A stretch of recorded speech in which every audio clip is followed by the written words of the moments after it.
Hello student, कैसे हैं आप सब। आई होप आप सब अच्छे होंगे और अपनी प्रिपरेशन में लगे होंगे। आज जो हम लोग पढ़ने वाले हैं वो है वर्क, एनर्जी एंड पावर। तो वर्क क्या होता है, एनर्जी क्या होती है, पावर क्या होती है, इसको समझेंगे, इससे रिलेटेड कॉन्सेप्ट्स को समझेंगे और कोशिश करेंगे कि जो इसकी चीजें हैं जितनी भी ज्यादा उसको हम कम से कम समय पे कर सकें और साथ ही साथ कुछ क्वेश्चंस को भी सॉल्व करेंगे। तो आइए सबसे पहले जानते हैं वर्क के बारे में कि आखिर ये वर्क होता क्या है। तो आप इसको इस तरीके से समझ सकते हैं। देखिए, डेली लाइफ में अगर हम वर्क की बात करें तो वर्क को हम लोग इस मतलब जो वर्क शब्द है उसको हम लोग इस तरीके से इस्तेमाल करते हैं कि जैसे हम बैठ के लिख रहे हैं तब भी कहते हैं कि हम कोई कुछ काम कर रहे हैं या हम वर्क कर रहे हैं, या हम बैठ के खा रहे होते हैं तब भी कहते हैं कि वर्क कर रहे हैं, हम कुछ और भी कर रहे होते हैं तब भी कहते हैं कि काम कर रहे हैं, किसी भी तरीके का काम हो रहा है। बट फिजिक्स में ऐसा नहीं है। फिजिक्स में वर्क की एक डिफिनीशन है जहां पर हमें यह पता चलता है कि अगर किसी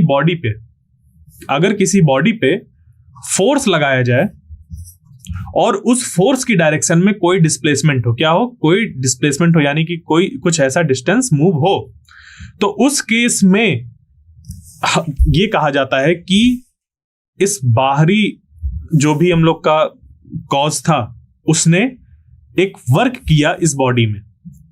क्लियर? तो फिर से मैं इसको एक बार रिपीट कर दूं। बात यह है कि फिजिक्स में हम लोग के पास एक डिफिनीशन होती है वर्क की, और वो वर्क तब होता है कि जब किसी बॉडी में कोई एक्सटर्नल एजेंट एक फोर्स लगाता है और उस फोर्स की डायरेक्शन में कितना डिस्प्लेसमेंट होता है। जब हम लोग इन दोनों का कर देते हैं मल्टीप्लाई तो हम लोग का निकल कर आता है वर्क डन के बराबर या वर्क के बराबर। अब यहां पर दो चीजें आती हैं कि इस बॉडी में अगर वर्क हुआ है, ठीक है, और वो पॉजिटिव अगर हम लोग निकाल रहे हैं, यानी कि फोर्स भी इस तरफ लग रहा है इस बॉडी पे और इसका डिस्प्लेसमेंट भी इसी तरफ हुआ है, तो जो वर्क निकल कर आएगा वो निकल कर आएगा पॉजिटिव। तो ये जो निकल कर आता है यानी कि इस बॉडी में एनर्जी सप्लाई करी गई है। तो वर्क को हम लोग इस तरीके से भी समझ सकते हैं कि एनर्जी को जब हम लोग सप्लाई करते हैं किसी बॉडी में, या कोई बॉडी या कोई दूसरा एजेंट जब किसी और पर एनर्जी सप्लाई करता है, तो ये जो होता है कि एक बॉडी से दूसरी बॉडी में सब एनर्जी दी जिसकी वजह से वो मूव किया, तो ये हम लोग का काम कहलाता है या वर्क कहलाता है। ठीक है, हिंदी में इसको कार्य कहते हैं। ठीक है, समझे? यानी कि हम लोग अगर वर्क डन पॉजिटिव ले रहे हैं, यानी कि इस बॉडी में अगर बोलें कि इस पे वर्क कैसा हुआ, ठीक है, अगर इस पे वर्क पॉजिटिव हुआ यानी कि इस पे एनर्जी सप्लाई कर रही है। ठीक है, तो यहां पर क्या हो रहा है फिर से समझते हैं। यहां पर ये बॉडी है, इसमें पॉजिटिव वर्क हो रहा है यानी कि इस पे एनर्जी सप्लाई कर रहा है, और कौन कर रहा है, ये कर रहा है। तो अभी हम लोग कौन का आंसर नहीं देखते कि कौन कर रहा है, बस ये देखते हैं कि इस बॉडी में अगर पॉजिटिव वर्क हो रहा है यानी कि इस पे एनर्जी सप्लाई करी जा रही है। ठीक है, अब यहां पर जैसे कि निगेटिव वर्क की बात आती है। किसकी बात आती है? निगेटिव वर्क की। तो निगेटिव वर्क में हम लोग का ये निकल कर आता है कि जैसे कि जब जो एनर्जी होती है वो गेन की जाती है। ठीक है, तो देखो ये जो फोर्स लगा था ये किसने लगाया था? ये फोर्स लगाया था इस आदमी ने। क्या किया था? इस आदमी ने ये वाला फोर्स इस बॉडी पे अप्लाई किया था। तो जब ये फोर्स इस आदमी ने इस बॉडी पर अप्लाई किया तो ये क्या कर रहा है? सप्लाई ही तो कर रहा है यहां पर एनर्जी। ठीक है, ये क्या कर रहा है? एनर्जी सप्लाई कर रहा है। क्लियर? और जबकि अभी इस पे क्या है कि अभी इस पे निगेटिव वर्क की अगर बात की जाए तो निगेटिव वर्क में क्या है कि ये जो इंसान है अगर इसमें उल्टा वर्क होता किसी तरीके से तो वहां पर हम लोग कहते हैं कि ये इस पे निगेटिव वर्क हो रहा है, यानी कि ये इधर फोर्स लगाता, ये आदमी इधर फोर्स लगाता और ये जो ऑब्जेक्ट है वो इस तरफ मूव होता। जैसे कि एक कोई ट्रक हो, क्या हो, ट्रक हो, और वो ट्रक इस तरफ मूव कर रहा है, अपने आप वो लुढ़क रहा है। अब उसके सामने इंसान, या ट्रक की बजाय हम छोटी कार ले सकते हैं, तो ये इंसान उसको क्या कर रहा है? रोकने की कोशिश कर रहा है। ठीक है, क्या कर रहा है? उसको रोकने की कोशिश कर रहा है।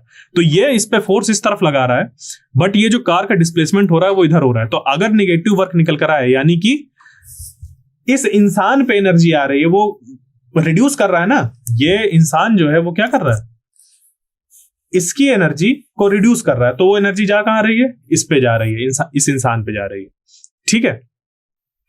बट वहां पर और थोड़ी कॉम्प्लिकेटेड चीजें होती हैं, जब कार को हमें रोकना होता है, तो वो आगे पढ़ेंगे जहां पर हम लोग नॉन कंजर्वेटिव फोर्सेस के बारे में पढ़ेंगे, ठीक है, उसके द्वारा हुए वर्क को हम लोग पढ़ेंगे। तो ये यहां पर हमें ध्यान रखना है कि जब भी वर्क पॉजिटिव ले रहे हैं यानी कि एनर्जी सप्लाई हो रही है, और निगेटिव वर्क यानी कि गेन ऑफ एनर्जी हो रही है, तो अगर कोई चीज फोर्स लगा रही है तो उसकी वजह से होने वाला जो वर्क होगा वो पॉजिटिव होगा, और अगर इस बॉडी पर फोर्स लग रहा है कहीं से, या एनर्जी इसको मिल रही है कहीं से, तो इस पे कहा जाएगा कि निगेटिव वर्क हो रहा है। इसको और अच्छी तरीके से हम लोग समझ सकते हैं, अगर एक हम लोग एग्जाम्पल लें स्प्रिंग का। किसका लें? स्प्रिंग का। तो स्प्रिंग में अगर एक एक्सटर्नल फोर्स लगाया जाए, क्या लगाया जाए? एक एक्सटर्नल फोर्स, तो एफ एक्सटर्नल, और एक फोर्स जो कि यहां पर जनरेट होगा इसके अपोजिट डायरेक्शन में फोर्स, इसको हम लोग स्प्रिंग का अगर फोर्स मान रहे हैं तो एस मान सकते हैं, ठीक है। तो जब एक्सटर्नल फोर्स क्या करेगा, इसको स्ट्रेच करेगा। क्या करेगा? स्ट्रेच करेगा। तो ध्यान से समझिएगा, जब इसको स्ट्रेच किया तो इसने क्या किया, एक इस पे डिस्प्लेसमेंट किया, मीन पोजीशन से इस पे क्या किया, कुछ डिस्प्लेसमेंट किया, उसकी वजह से इस एफ एक्सटर्नल की वजह से हुआ क्या, पॉजिटिव वर्क। क्या किया? Positive work. तो इस एक्सटर्नल वर्क ने क्या किया है, यहां पर इस एक्सटर्नल वर्क ने इस जगह पर सप्लाई करी है एनर्जी की, ठीक है, बात समझ पे आई। और ये जो एफ एस है ये क्या कर रहा है, इसको वापस खींचने की कोशिश कर रहा है। क्या कर रहा है? वापस खींचने की। तो इस फोर्स के अकॉर्डिंग अगर हम लोग देखें तो यहां पर फोर्स की डायरेक्शन इधर है, डिस्प्लेसमेंट इधर है, तो वर्क कैसा है? निगेटिव है। कैसा है वर्क? निगेटिव है। यानी कि अगर हम लोग यहां पर इसको एक फोर्स फील्ड माने तो ये क्या हो रहा है, यहां पर एनर्जी गेन हो रही है। तो जब निगेटिव वर्क होता है तो एनर्जी गेन होती है, और जब पॉजिटिव वर्क होता है तो एनर्जी सप्लाई होती है, ठीक है। तो हमें फोर्स देखना होता है, किस फोर्स की बात हो रही है, कौन उसको लगा रहा है, तो उस हिसाब से चीजें चलती हैं। क्लियर? अब चलते हैं आगे और निकालते हैं हम लोग वर्क को, कि उसका फॉर्मूला क्या होता है, और डिफरेंट केसेस पे किस तरीके से हम लोग वर्क कैलकुलेट करते हैं। क्लियर? तो अभी अगर हम लोग को कैलकुलेट करना है वर्क एक कांस्टेंट फोर्स से, ठीक है, एक कांस्टेंट फोर्स से, यानी कि अगर हम लोग किसी बॉडी पर, जैसे कि ये बॉडी हम लोग की बनी हुई है, इस बॉडी पर कोई एक फोर्स लग रहा है, let us suppose F force लग रहा है, ठीक है। तो ये एफ फोर्स क्या कर रहा है, इस एफ फोर्स की वजह से इस बॉडी में हो रहा है डिस्प्लेसमेंट, और ये आ जा रहा है इधर, ये जो इधर पोजीशन बनी हुई ये आ जा रहा है इधर।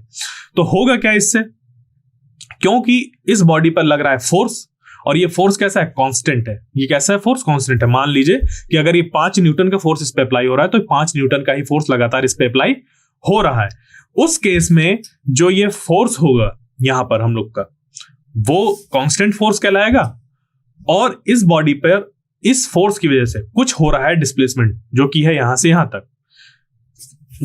तो हम लोग निकालते हैं work done is equal to force into displacement.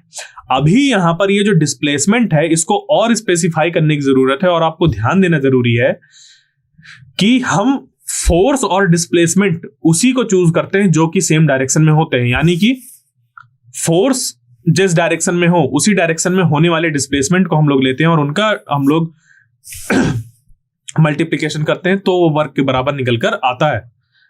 Clear? तो ये जो डी है यहां पर हम लोग जो डिस्प्लेसमेंट ले रहे हैं वो कैसा है? In the direction of force, in the direction of force, ठीक है। तो अभी अगर ये फोर्स लग रहा है इस तरफ और इसका डिस्प्लेसमेंट है इस तरफ, ठीक है, क्योंकि यहां से यहां तक ही तो गया, इस तरफ, इस डायरेक्शन में, तो फोर्स और डिस्प्लेसमेंट के बीच में बन रहा है एक एंगल थीटा। क्या बन रहा है? थीटा। क्लियर? तो हम लोग क्या करेंगे, इस फोर्स को, अगर यहां पर थीटा एंगल फॉर्म हो रहा है तो इसको दो कंपोनेंट्स पे ब्रेक कर लेंगे। एक कंपोनेंट हो जाएगा एफ कॉस थीटा और एक कंपोनेंट हो जाएगा एफ साइन थीटा, ठीक है। यहां से अब ये जो एफ कॉस थीटा है ये एक फोर्स का कंपोनेंट निकल कर आ गया, जो कि ये किसके डायरेक्शन में? डी की डायरेक्शन पे, डिस्प्लेसमेंट की डायरेक्शन में। तो यहां से जो वर्क निकल कर आएगा वो हम लोग का निकल कर आएगा W is equal to F D cos theta. Clear. और इसी को हम लोग वेक्टर फॉर्म में अगर लिखना चाहें, क्योंकि एफ डी कॉस थीटा अगर ध्यान दें तो डी कॉस थीटा भी हम लोग इसको बोल सकते हैं या एफ कॉस थीटा बोल सकते हैं। क्या बोल सकते हैं? एफ कॉस थीटा, या फिर अगर एफ कॉस थीटा है तो इंटू डी होगा, और अगर एफ है तो डी कॉस थीटा होगा। यानी कि ये भी तो किया जा सकता है कि अगर फोर्स और इस हॉरिजॉन्टल डायरेक्शन में जो मोशन है या डिस्प्लेसमेंट है जो डी, उसके बीच में अगर एंगल थीटा है तो हम लोग इस डी का इस डायरेक्शन पे भी तो कंपोनेंट निकाल सकते हैं, जो कि कितना होगा? D cos theta. बात समझ पे आई? तो बिल्कुल यही चीज हम लोग करते हैं कि जो हम लोग का ये फोर्स होता है और डिस्प्लेसमेंट होता है, दोनों की सेम डायरेक्शन निकालते हैं। उसको दो तरीके से कर सकते हैं, या तो हम फोर्स का कंपोनेंट ले लें डिस्प्लेसमेंट की डायरेक्शन में, या डिस्प्लेसमेंट का कंपोनेंट ले लें फोर्स की डायरेक्शन में। ये दोनों पॉसिबिलिटी हैं हम लोग की। तो इन दोनों पॉसिबिलिटी को इंक्लूड करने के लिए हम लोग यूज करते हैं डॉट प्रोडक्ट, जहां पर कि जब हम लोग इनको सॉल्व करते हैं तो हम जो मैथमेटिकल कंस्ट्रक्ट है उससे डायरेक्टली हम लोग का निकल आ जाता है ये चीज। ठीक है, तो एफ डी कॉस थीटा, इसको सिंपली ये भी किया जा सकता है कि अगर एफ इस तरफ है और डिस्प्लेसमेंट इस डायरेक्शन में है और इनके बीच का एंगल थीटा है, तो हम लोग सीधे लिख देते हैं एफ डी कॉस थीटा।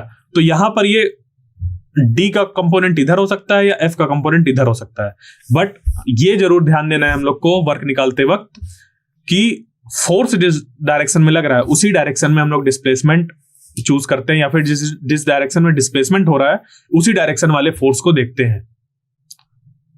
बात क्लियर? आगे चलते हैं। अब देखिए एक स्पेशल केस है हम लोग का, जहां पर वर्क डन हम लोग को निकालना है पेंडुलम के केस में। तो अभी अगर पेंडुलम को देखें तो बहुत ये हम लोग को क्या लगता है, हार्ड प्रॉब्लम लगती है, बट ये बहुत सिंपल है। कैसे सिंपल है, आइए उसको देखते हैं। ये जो पेंडुलम आपको दिखाई दे रहा है, ये यहां पर क्लैम्प्ड है इस ऊपर वाली सरफेस पे, क्लियर। और इसकी ये है मीन पोजीशन। अब ये मीन पोजीशन से कुछ यहां पर पहुंच गया, और ये जो बॉब है इसका मास m है। आपको शायद दिखाई नहीं दे रहा हो, अब दिखाई दे रहा हो, हल्का हल्का दिखाई दे रहा होगा, बट ये m मास लिखा हुआ है। तो ये इस बॉब का जो मास है वो कितना है? m मास है। और खास बात इस पे ये है कि जो फोर्स लग रहा है उस फोर्स की डायरेक्शन इधर है, इस तरफ फोर्स लग रहा है। तो देखिए सिंपल सा, अगर हम लोग को वर्क निकालना है, क्या निकालना है? वर्क निकालना है, वर्क डन निकालना है। तो वर्क डन निकालने के लिए अभी मैंने क्या बताया कि हम जिस डायरेक्शन में फोर्स लेते हैं उसी डायरेक्शन का डिस्प्लेसमेंट चूज करते हैं कि उस डायरेक्शन में कितना डिस्प्लेसमेंट हुआ, और उन दोनों को मल्टीप्लाई करा देते हैं, तो हम लोग का जो वर्क होता है उस फोर्स की वजह से वो निकल कर आ जाता है। मैं इसको फिर से रिपीट कर दूं कि अगर हम लोग को वर्क डन निकालना है इस एफ फोर्स की वजह से, तो इस एफ फोर्स की डायरेक्शन में हुए डिस्प्लेसमेंट को हमें मल्टीप्लाई करना पड़ेगा उस फोर्स के साथ, तो उस फोर्स की वजह से होने वाले वर्क को हम लोग फाइंड कर लेंगे। तो यही चीज यहां पर करी गई है, और आइए देखते हैं कि कैसे ये निकल कर आया। तो ये जो स्ट्रिंग की लेंथ है वो अगर L है, कितनी है स्ट्रिंग की लेंथ? L है। तो इसके बने दो कंपोनेंट। अगर यहां पर वर्टिकल के साथ एंगल थीटा नॉट हम लोग ने ले लिया, तो इसके दो कंपोनेंट बने। एक ये वाला जो कंपोनेंट है ये हो गया L cos theta naught, clear. और ये वाला जो कंपोनेंट है, ये वाला कंपोनेंट, ये हो गया L sin थीटा नॉट।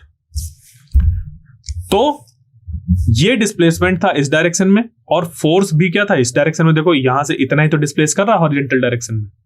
अगर बात की जाए हॉरिजॉन्टल डायरेक्शन में क्या डिस्प्लेसमेंट है, तो इतना ही तो है इस बॉब का। ठीक है, ये जो पेंडुलम का बॉब है ये इधर ही तो, इतना ही तो गया है हॉरिजॉन्टल डिस्प्लेसमेंट। वर्टिकल में क्या हो रहा है, हमें क्या मतलब, फोर्स तो जिस डायरेक्शन में लग रहा है हमें उस डायरेक्शन की डिस्प्लेसमेंट चाहिए ना। तो L को दो पार्ट्स पे ब्रेक कर दिया, एक L cos थीटा नॉट हो गया और दूसरा L sin थीटा नॉट हो गया, क्लियर। तो जब ऐसा कर दिया तो हमने वही किया जो कि मैंने पहले बता रखा है कि फोर्स जिस डायरेक्शन में था उस डायरेक्शन वाले डिस्प्लेसमेंट को मल्टीप्लाई कर दिया, जिससे कि हम लोग का उस फोर्स की वजह से होने वाला वर्क डन निकल कर आ गया इस पेंडुलम के केस में। बात समझ पे आई? तो इसी वजह से यहां पर आपको साइन थीटा नॉट दिखाई दे रहा है। तो अभी जैसे पिछले उस पे हम लोग को एफ कॉस थीटा दिखाई दे रहा था, तो अब आप सोचते कि वो तो फॉर्मूला वो था, अब ये कैसे आ गया।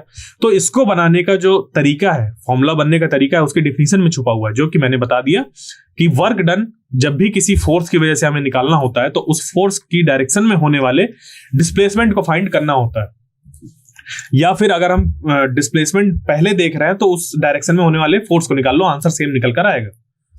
क्लियर।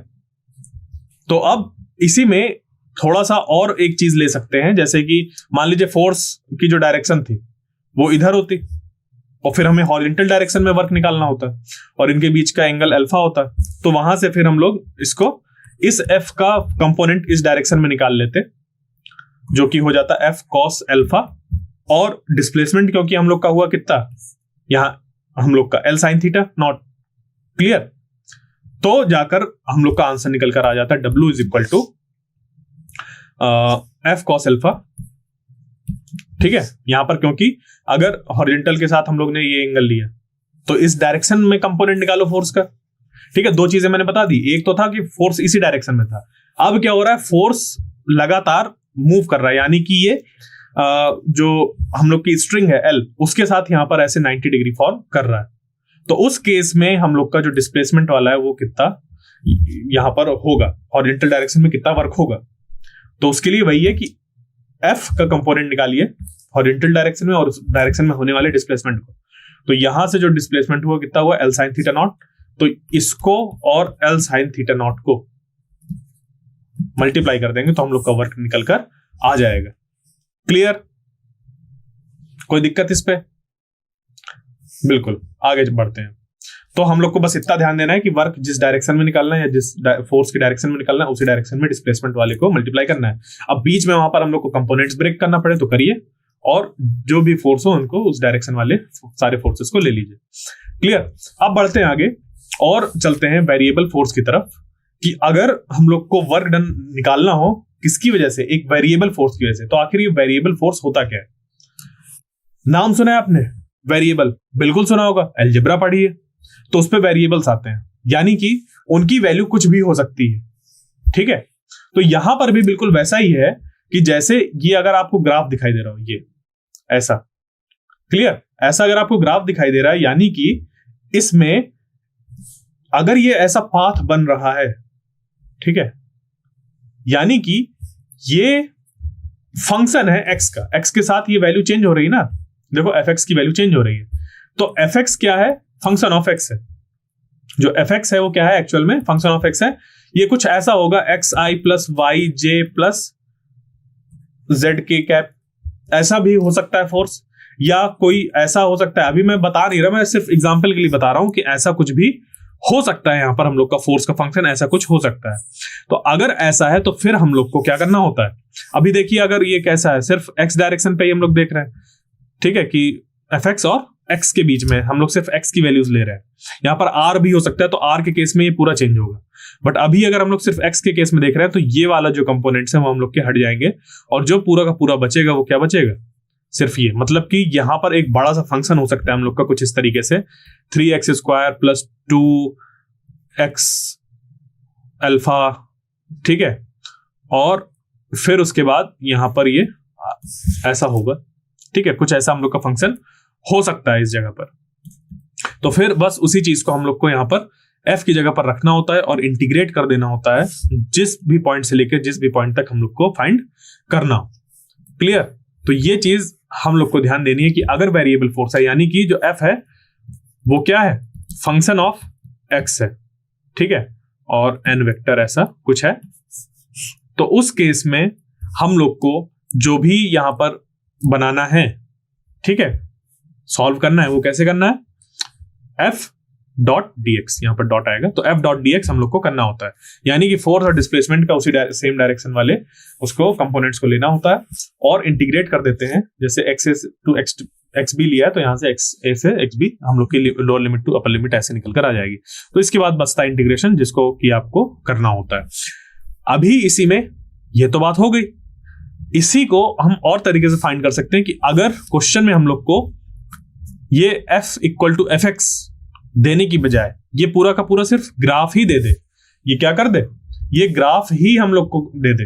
तो अगर ग्राफ दे देगा तो फिर किस तरीके से ये जो चीजें हैं उसको हम लोग फाइंड करेंगे, यानी कि वर्क कैसे फाइंड करेंगे।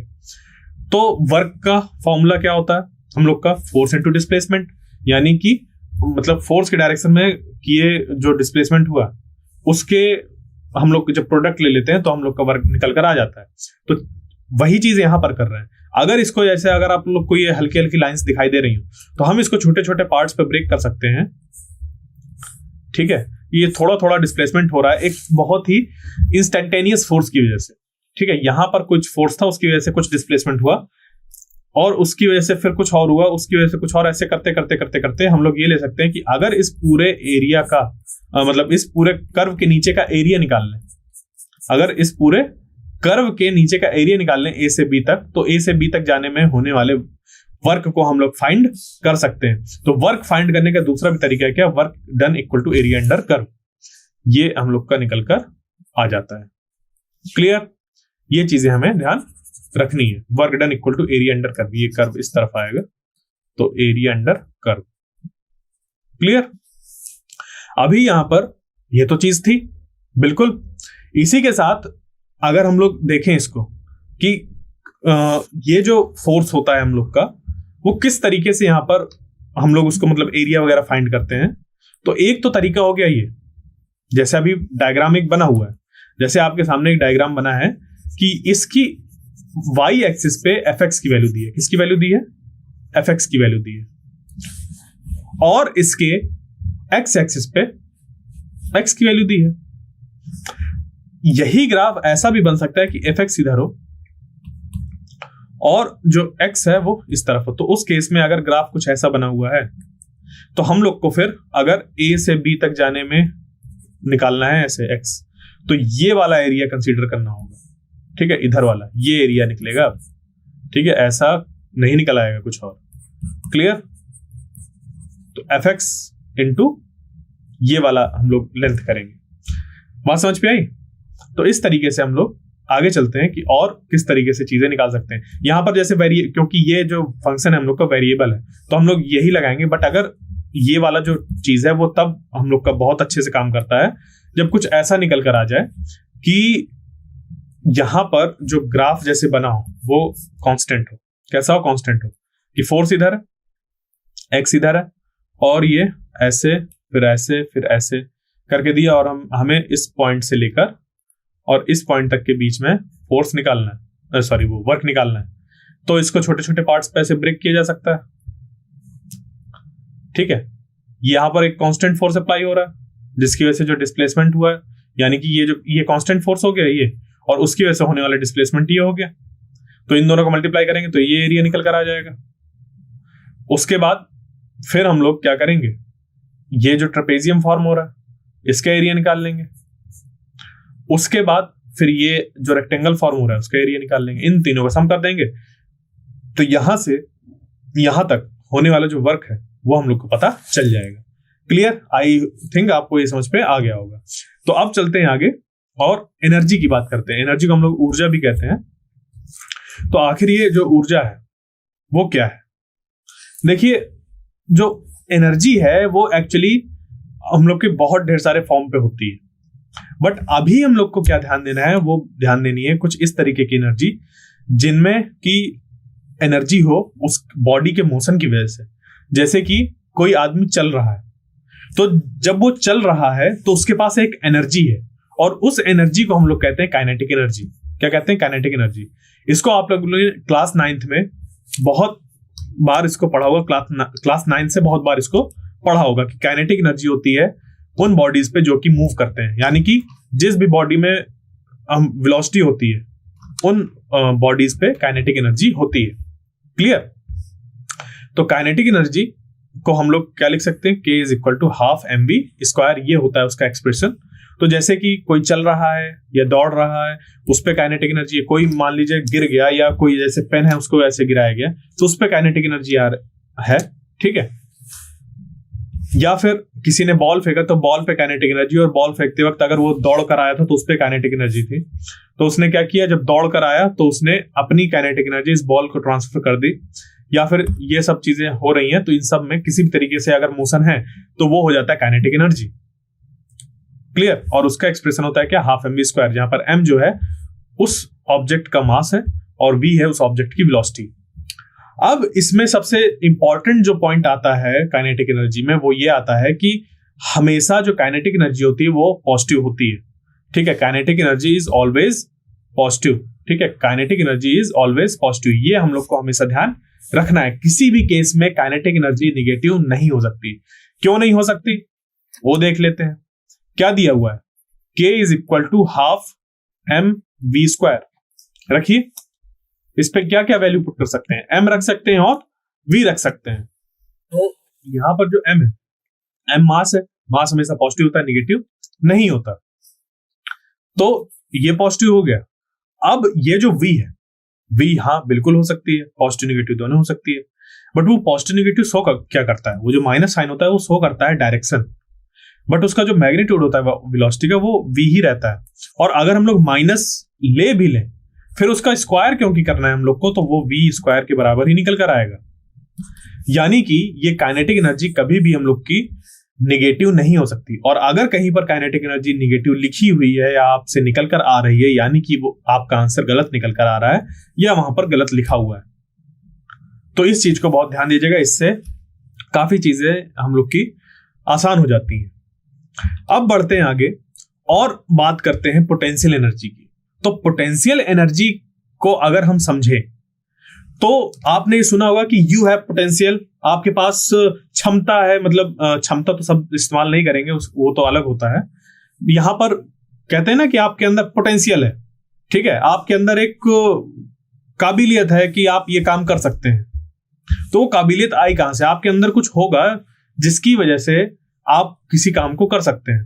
तो वो तो रही मोटिवेशन वगैरह की बात कि नहीं आप तो ये कर सकते हैं। बट अगर हम लोग कुछ इस तरीके से कहें कि आपके पास इतनी एनर्जी है कि आप किसी एक बाल्टी को ऐसे उठा सकते हैं, तो आपके बॉडी में पोटेंशियल एनर्जी है जिसको कि आप यूज कर रहे हैं एक बकेट को उठाने में, या फिर आपके पास इतनी एनर्जी, आपके मसल्स पे इतनी एनर्जी है जो कि एक पोटेंशियल एनर्जी के फॉर्म में स्टोर्ड है। आप उस पर क्या कर रहे हैं, एक बॉल को फेंक दे रहे हैं या एक पत्थर को फेंक दे रहे हैं, उस पत्थर में काइनेटिक एनर्जी इंपार्ट कर दे रहे हैं। ठीक है, तो जो पोटेंशियल एनर्जी का कॉन्सेप्ट है वो इस तरीके की एनर्जी है जो कि कैसी हो, कहीं पर इकट्ठा हो। कैसी हो, कहीं पर इकट्ठा हो। क्लियर। तो अब वो जो एनर्जी है वो अगर हम लोग की किसी ऑब्जेक्ट को उठाने की वजह से उस पर इकट्ठा हो रही है, जैसे कि ये, इसको मैंने क्या किया, ऊपर से छोड़ दिया तो वो नीचे गिर जा रही है। ठीक है, इसको मैंने ऊपर से छोड़ दिया तो ये नीचे गिर जा रही है। तो जब मैंने इसको ऊपर ऐसे रखा तो इस पे एक एनर्जी स्टोर हो गई, और कैसी एनर्जी थी, ग्रेविटेशनल पोटेंशियल एनर्जी थी। कैसी थी, ग्रेविटेशनल पोटेंशियल एनर्जी। अभी अगर हम लोग डायनामाइट की बात करें या किसी भी तरीके के पटाखों की बात करें तो उसके अंदर भी एक एनर्जी है, उसके अंदर भी एक स्टोर्ड फॉर्म ऑफ एनर्जी। वो कैसा है, वो केमिकल एनर्जी जो कि बस्ट आउट होगी। ठीक है, यहां पर जैसे कि तीर होता है हम लोग और धनुष होता है, तो धनुष का जब हम लोग ऐसे पीछे जो प्रत्यंचा होता है उसको खींचते हैं तो होता क्या है उस पे, कि इस पे जो एनर्जी स्टोर होती है वो भी एक पोटेंशियल एनर्जी स्टोर होती है, क्योंकि जैसे ही उसको हम लोग छोड़ते हैं, उसकी स्थिति में परिवर्तन लाते हैं, वो क्या होता है, एक तीर को ऐसे आगे फेंक देता है। क्लियर, बात समझ पे आई। तो वो जो हम लोग का तीर कमान है, वो उस पे भी कमान पर जो एनर्जी स्टोर होती है वो कैसी है, पोटेंशियल एनर्जी है। या फिर स्प्रिंग को स्ट्रेच कर दिया जाए तो उस पे भी जो एनर्जी स्टोर्ड है वो कैसी, पोटेंशियल एनर्जी। कैसे, जैसे हम लोग ऐसे खींच के उसको छोड़ेंगे, ठीक है, उसको खींच के हम लोग ऐसे छोड़ेंगे तो क्या होगा, वो स्प्रिंग ऐसे आके अपने नॉर्मल जो पोजीशन होती है उसकी उस पे आ जाएगी, या फिर बैटरी आई। तो ये सब हम लोग की तरह तरह की पोटेंशियल एनर्जी है। बट अभी जो हम लोग को ध्यान देना है वो किस तरीके में, जैसे कि अगर ग्रेविटेशनल पोटेंशियल एनर्जी की बात करें तो वो सरफेस से ऑब्जेक्ट कितना ऊपर है, अगर उसकी हाइट h है तो और उसका मास m है अगर, तो उस पे स्टोर्ड पोटेंशियल एनर्जी हो जाती है mgh। ठीक है, तो इस तरीके से होता है। क्लियर। और जो पोटेंशियल एनर्जी होती है वो डिफरेंट डिफरेंट केसेस में अलग होती है, जैसे कि ग्रेविटेशनल पोटेंशियल एनर्जी mgh हो गई। स्ट्रेस्ड स्प्रिंग है तो उसकी जो पोटेंशियल एनर्जी होगी वो हाफ हम लोग की kx² हो जाएगी। ठीक है, देखो x आ रहा है ना टर्म, x यानी कि उसकी पोजीशन किस तरीके से उस पे चीजें हैं, मौजूद है, वो वाली एनर्जी आ रही है। क्लियर। तो ये जो पोटेंशियल एनर्जी होती है वो दोनों तरीके की हो सकती है, निगेटिव भी हो सकती है और पॉजिटिव भी हो सकती है। क्लियर। जैसे कि mgh आ रहा था, तो mgh केस में अगर हम लोग के पास ये निकल कर आ जाए कि रेफरेंस पॉइंट ऊपर हो, यानी कि सरफेस हम लोग की ये है और एक कोई बिल्डिंग है, इस बिल्डिंग में अगर हम लोग रेफरेंस पॉइंट क्या मान लें कि इस जगह पर पोटेंशियल एनर्जी 0 है, तो उसके कंपैरिजन पर यहां पर जो पोटेंशियल होगी, अगर ये h हाइट है हम लोग की और कोई ऑब्जेक्ट यहां पर m मास का रखा हुआ है, तो इसके रेफरेंस पे इस जगह पर रखे हुए जो m मास के ऑब्जेक्ट है उसकी एनर्जी होगी -mgh। क्लियर। तो जो पोटेंशियल एनर्जी हम लोग की दोनों तरीके की हो सकती है, पॉजिटिव भी और निगेटिव में। खास बात इस पे ये होती है कि अगर पोटेंशियल एनर्जी हम लोग की कैसी है, पॉजिटिव है, यानी कि वो वर्क करेगी। ठीक है, वो वर्क करेगी। जैसे कि ऑब्जेक्ट रखा हुआ था ऊंचाई पर, तो उस पे एनर्जी कितनी थी, mgh थी, तो उस पे स्टोर्ड पोटेंशियल एनर्जी कितनी होगी, mgh, जो कि पॉजिटिव है। अब वो क्या करेगी, वो वर्क करेगी इस पे और इसको नीचे ऐसे अपनी एनर्जी को वो काइनेटिक एनर्जी में कन्वर्ट कर देगी। क्लियर। तो ये चीजें हैं जो कि हमें पोटेंशियल एनर्जी से रिलेटेड याद रखना है। आगे बढ़ते हैं और कंजर्वेटिव एंड नॉन कंजर्वेटिव जो हम लोग के फोर्स होते हैं उनके बारे में बात करते हैं। तो देखिए, कंजर्वेटिव फोर्स, जिसको कि हम लोग संरक्षी बल भी कहते हैं, तो आखिर ये होता क्या है, ये डिफाइंड कैसे है। तो ये जो कंजर्वेटिव फोर्स है उसको हम लोग कुछ इस तरीके से डिफाइन करते हैं कि एक कोई हम लोग की मान लीजिए फील्ड है, जैसे ग्रेविटेशनल फील्ड है या इलेक्ट्रोस्टैटिक फील्ड है, उसमें अगर किसी भी दो पॉइंट जैसे ए और बी, उनके बीच में अगर हम लोग डिफरेंट पाथ से कोई ऑब्जेक्ट मूव कराएं, ठीक है, जो ऑब्जेक्ट है वो तो सेम है बट अलग अलग पाथ से उसको मूव कराएं, और जो वहां पर हम लोग का चेंज या फिर कह लीजिए कि जो वर्क डन निकल कर आया वो कैसा निकल कर आया, सेम निकल कर आया, तो उस केस में जो ये फील्ड होगी वो कैसी होगी, कंजर्वेटिव फोर्स फील्ड होगी। क्लियर। मैं दोबारा रिपीट कर दूं, जैसे कि हम लोग की ग्रेविटेशनल फील्ड होती है, उसमें अगर हम किसी ऑब्जेक्ट को उठाएं जमीन से, ठीक है, उसको क्या करें, जमीन से उठाएं और उसको फिर इधर उधर घुमाते हुए जाकर एक छत पर रख दें, तो उस पे जो हम लोग ने वर्क किया, जो एक्सटर्नल एजेंसी ने इस पे वर्क किया, इस ऑब्जेक्ट पर वो पोटेंशियल एनर्जी के फॉर्म में जाके स्टोर हो जाएगा। यानी कि हम लोग डायरेक्ट निकाल सकते हैं इसको कि यहां जो एक्सटर्नल एजेंसी ने वर्क किया, मैंने इसको क्योंकि उठा के ऊपर रखा, तो इसमें जो मैंने वर्क किया वो हो गया कितना, mgh के बराबर। क्या किया, mgh के बराबर। ये किसका था, work done by external force. ठीक है, एक्सटर्नल फोर्स की वजह से होने वाला ये वर्क था, और ये जो एक्सटर्नल फोर्स की वजह से वर्क था ये इस पे स्टोर हुआ। भले ही मैं इसको ऐसे ऐसे लेके गया, बट अगर मैं इसको सीधे भी ऐसे लेके जाता यहां से, यानी कि इस ऑब्जेक्ट को मैं डायरेक्ट यहां से ऐसे ले जाता, तो भी इस पे mgh ही वर्क होता। ठीक है, या मैं इसको यहां ले जाता, फिर यहां ले जाता, यहां ले जाता, कुछ भी कैसे भी ले जाता, थोड़ी देर यहां रखे रहता, रखने के बाद फिर से इसको इधर ले जाता, फिर ऐसे ले जाता, कैसे भी ले जाता, फाइनल जो यहां पर मुझे वर्क करना पड़ता, वो कितना करना पड़ता, एक्सटर्नल वर्क जो निकल कर आता वो mgh के बराबर ही निकल कर आता। तो जब इस तरीके का हम लोग का फोर्स फील्ड होता है, जैसे ग्रेविटेशनल फील्ड था या इलेक्ट्रोस्टैटिक फील्ड है जैसे, तो उस तरीके की फील्ड को हम लोग कहते हैं कंजर्वेटिव फोर्स। यानी कि इसमें जो वर्क होता है वो डिपेंड करता है किस पे, फाइनल और इनिशियल पोजीशन में बॉडी की, वो किस पाथ से गया है, पाथ में डिपेंड नहीं करता। क्लियर। तो ये चीजें हमें ध्यान रखनी है कंजर्वेटिव फोर्स के बारे में। तो इसी में एक और चीज आ जाती है कि अगर मैं किसी पॉइंट से चलूं और उसी पॉइंट पर आ जाऊं, फिर पूछूं कि कितना वर्क किया, तो वर्क मेरा कितना हो जाएगा, 0 हो जाएगा। कैसे 0 हो जाएगा? क्योंकि हम लोग जिस जगह से चले थे और जहां पर आए हैं उस पे हम लोग का फोर्स में कोई चेंज नहीं, और डिस्प्लेसमेंट कितना हो गया, 0 हो गया। डिस्प्लेसमेंट कितना हो गया, 0 हो गया। इस वजह से जो उस पे हम लोग ने एक्सटर्नल वर्क किया उसको माना जाएगा कि वो कैसा हो गया, 0 हो गया। इसको आप बहुत आसानी से समझ सकते हैं, जैसे कि इसको हम लोग ऊपर लेकर जाए, तो जब इसको मैं नीचे लाऊंगा तो मुझे लाना नहीं पड़ेगा, ये अपने आप आ रही है। ठीक है, समझिए इस बात को कि मैंने क्या किया, इस पे कुछ वर्क किया और इसको ऊपर तक ले गया, और उसके बाद यहां पर जब पहुंचा दिया मैंने, फिर इस पे अगर मैं अपने हाथ से लगाने वाले फोर्स को मैं क्या करूं, छोड़ दूं, तो ये अपने आप नीचे आ जाएगी। मुझे इसको नीचे लाने के लिए कुछ और नहीं करना पड़ रहा। बात समझ पे आई? तो ये जो ग्रेविटेशनल फील्ड है वो क्या कर रही है, एक बार अपने अंदर एनर्जी स्टोर कर ले रही है, उसके बाद जब एक्सटर्नल वर्क नहीं हो रहा तो उसको दे रही है वापस उस बॉडी को। तो इस तरीके की जो फील्ड होती हैं, जो क्या करती हैं, एक बार अपने अंदर एनर्जी स्टोर करती हैं, फिर रिलीज करती हैं, फिर स्टोर करती हैं, रिलीज करती हैं। अभी ये बॉटल को अगर मैं इधर ऐसे घुमाऊं तो कोई वर्क नहीं कर रहा मैं।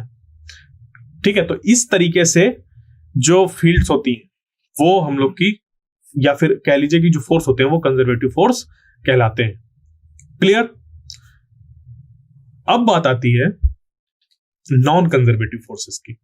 तो नॉन कंजर्वेटिव फोर्सेस में क्या है, जैसे कि ये बॉक्स है हम लोग का और ये एक वेज है हम लोग की। ठीक है, इस वेज पर ये आदमी क्या कर रहा है, धक्का लगा रहा है इसको ऊपर चढ़ाने के लिए। तो जैसे जैसे ये इधर धक्का लगाता जाएगा, ये फोर्स लगा रहा है, इसके अपोजिट डायरेक्शन पे इसको अपोज कर रहा है कौन, कंजर्वेटिव फोर्स नहीं है वो, और वो कहलाता है हम लोग का फ्रिक्शनल फोर्स। ठीक है, क्या कहलाता है, फ्रिक्शनल फोर्स। तो ये जो अपोजिट डायरेक्शन में यहां पर फोर्स लग रहा है इसको रोकने के लिए, जो कि है फ्रिक्शनल फोर्स, वो हम लोग का नॉन कंजर्वेटिव फोर्स कहलाता है। क्लियर? उसकी वजह से क्या होगा, दो सरफेसेस आपस में रगड़ेंगी और उससे एनर्जी डिसिपेट होगी। तो जो नॉन कंजर्वेटिव फोर्स होते हैं वो एक बहुत बड़ा रीजन होते हैं एनर्जी लॉस का। किसी भी सिस्टम पर एनर्जी लॉस का जो कॉज होता है वो नॉन कंजर्वेटिव फोर्स होते हैं। कंजर्वेटिव फोर्स क्या करते हैं, अगर कहीं पर एनर्जी हम लोग की मतलब एक जगह से दूसरी जगह ट्रांसफर होती है सर, उस पर कंजर्वेटिव फोर्स में, यानी कि कंजर्वेटिव फोर्स फील्ड जो होती है उसमें एनर्जी किसी जगह पर अगर कम हो रही है तो कहीं से ज्यादा होती है।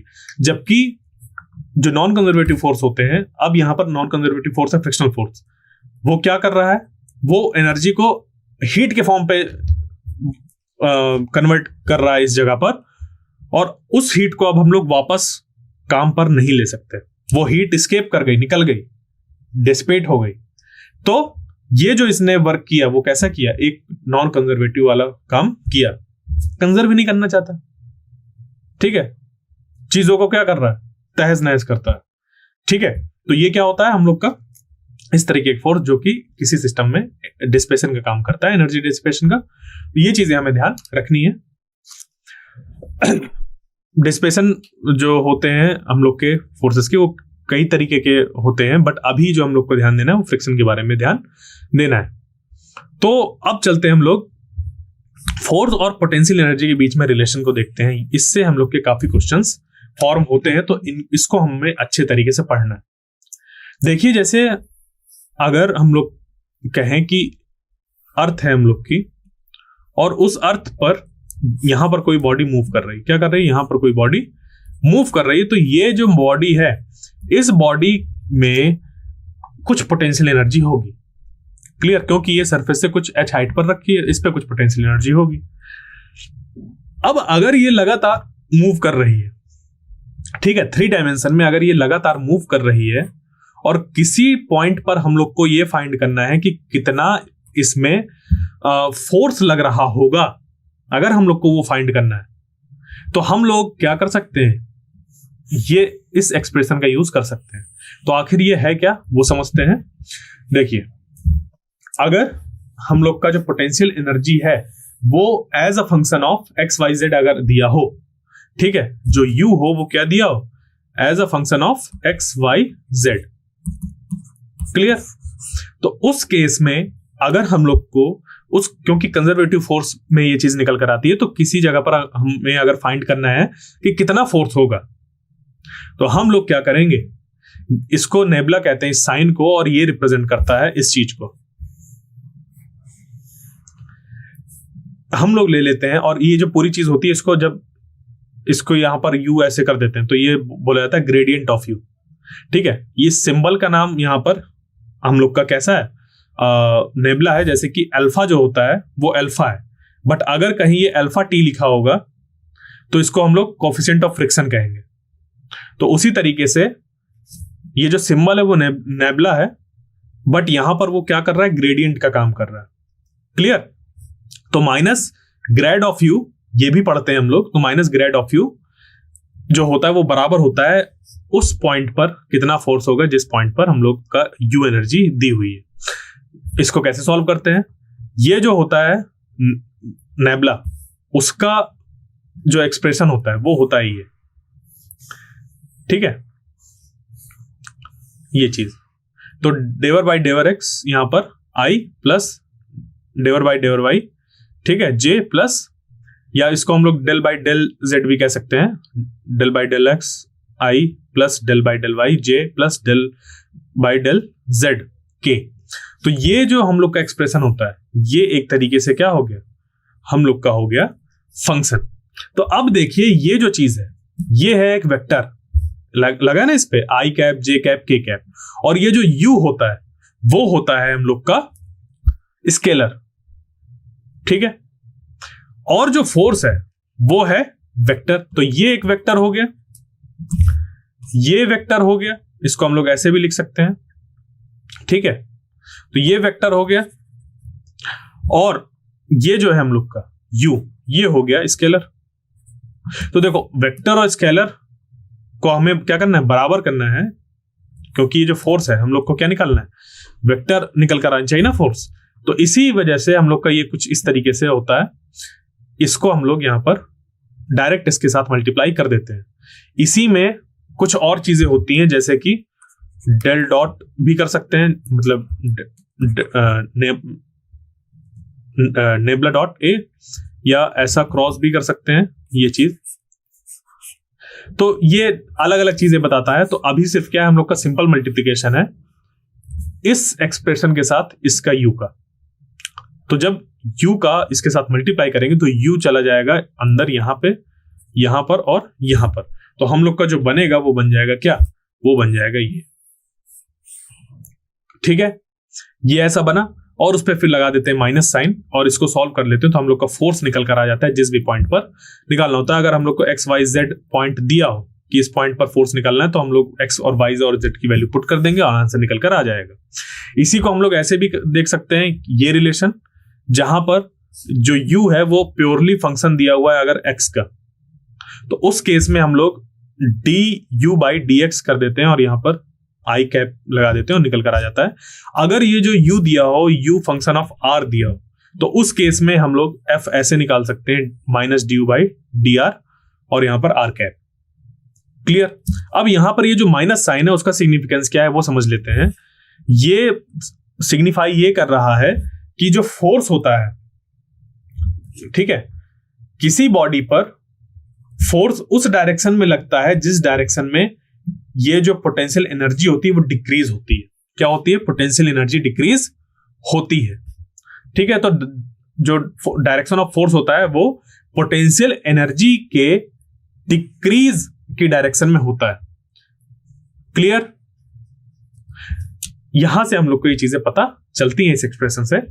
और ये जो है इसको कैसे सॉल्व करते हैं, देखिए, ये जो हम लोग का डेल बाई डेल एक्स, ये बिल्कुल ये ऐसा ही है डी बाई डी एक्स की तरह, बट यहां पर क्या है कि देखिए जो u है ये वाला, अभी नीचे वाली अगर हर एक चीज को हम लोग छोड़ दें और देखें कि u जो है, u एक्चुअली फंक्शन है एक्स वाई और जेड का, तो जब यहां पर u पुट करेंगे और इसको फिर सॉल्व करेंगे तो y और z को हम लोग ले लेते हैं इस जगह पर कांस्टेंट, क्योंकि यहां पर del by del x अगर लिखा हुआ है तो इसका मतलब होता है कि y z को कांस्टेंट की तरह ट्रीट करेंगे और एज इट इज जैसा हम लोग करते आते हैं डिफरेंशिएशन वैसा यहां पर डिफरेंशिएशन कर देंगे।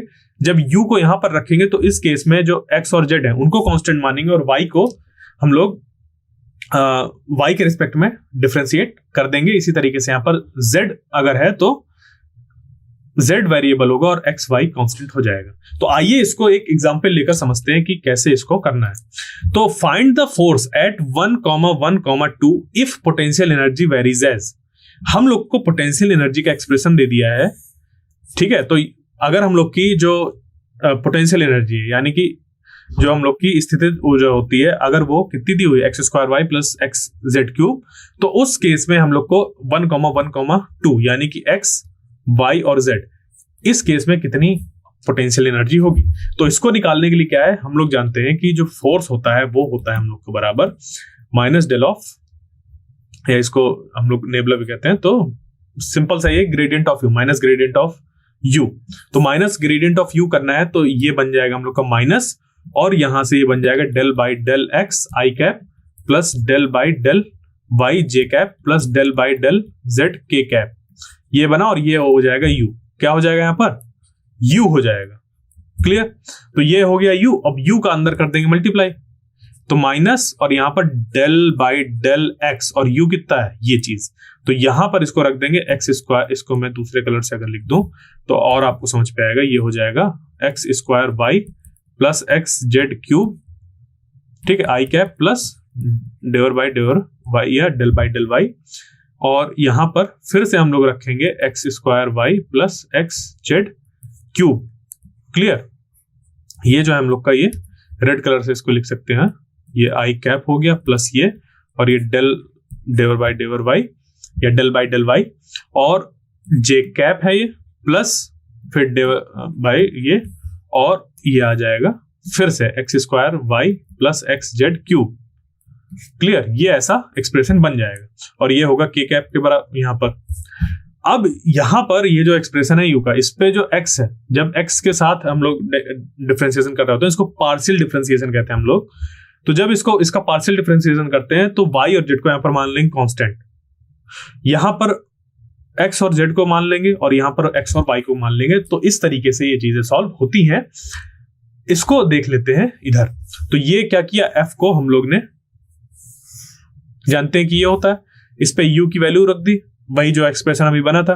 तो उसको जब सॉल्व करेंगे तो क्योंकि ये एक्स स्क्वायर वाई ऐसा बना हुआ था तो ये निकल कर आ जाएगा पहले वाले से 2xy, और यहां पर एक्स जेड क्यूब था तो जेड क्यूब जो है हम लोग का वैसे ही वैसा रहेगा और एक्स एक बार डिफरेंशिएट हो जाएगा, ये निकल कर आ गया आई। यहां पर हम लोग का जो वाई था वो डिफरेंशिएट हो जाएगा क्योंकि एक्स स्क्वायर वाई था, दूसरे टर्म में वाई नहीं था, तो एक्स स्क्वायर बचा, वाई क्योंकि सिंगल पावर थी तो वो बन गया। इसी तरीके से ये, तो अब बचा है आपके पास सिंपल मैथमेटिक्स जिसको कि आप यहां पर निकाल सकते हैं। तो अब यहां पर जैसे निकाल लिया, उस पे हम लोग को x, y, z मतलब कि 1,1,2 इस पॉइंट पर फोर्स बताना था। तो यहां पर x की वैल्यू पुट कर देंगे 1, y की वैल्यू पुट कर देंगे 1 और z की वैल्यू पुट कर देंगे 2। तो जैसे ही यहां पर हम लोग वैल्यू पुट करेंगे तो ये एक्सप्रेशन निकल कर आ जाएगा -10i - j - 12k। क्लियर। तो कैसे अगर हम लोग को पोटेंशियल एनर्जी दी हो तो हम फोर्स निकाल सकते हैं, ये यहां से हमें पता चल गया। क्लियर। अब चलते हैं आगे और देखते हैं वर्क और पोटेंशियल एनर्जी के बीच में रिलेशन। देखिए, जो इस पे बात आती है वो आती है दो चीज पे, कि work done by the system या फिर फोर्स फील्ड की वजह से या फिर इंटरनल फोर्स की वजह से। तो उस केस में बनता है कुछ इस तरीके से कि अगर हम लोग के पास एक फोर्स फील्ड हो, ठीक है, कोई एक ऐसी फोर्स फील्ड है और इस पॉइंट ए से इस पॉइंट बी तक चीजें हमें क्या करानी है, मूव करानी है, ठीक है, ये मूव हुई, ठीक है, ए से बी तक चीजें मूव हुई। क्लियर। यहां पर जो पोटेंशियल एनर्जी है वो अगर यूए है और इस जगह पर जो पोटेंशियल एनर्जी है वो है यू बी, ठीक है। तो यहां से ये चली, ये इनिशियल पोजीशन थी, क्या थी ये इनिशियल पोजीशन थी और ये थी कैसी, फाइनल पोजीशन। ध्यान से समझिएगा। अच्छा, आपको ये दिख नहीं रहा है यहाँ पर, ठीक है, कोई नहीं, मैं इधर बना देता हूं इसको।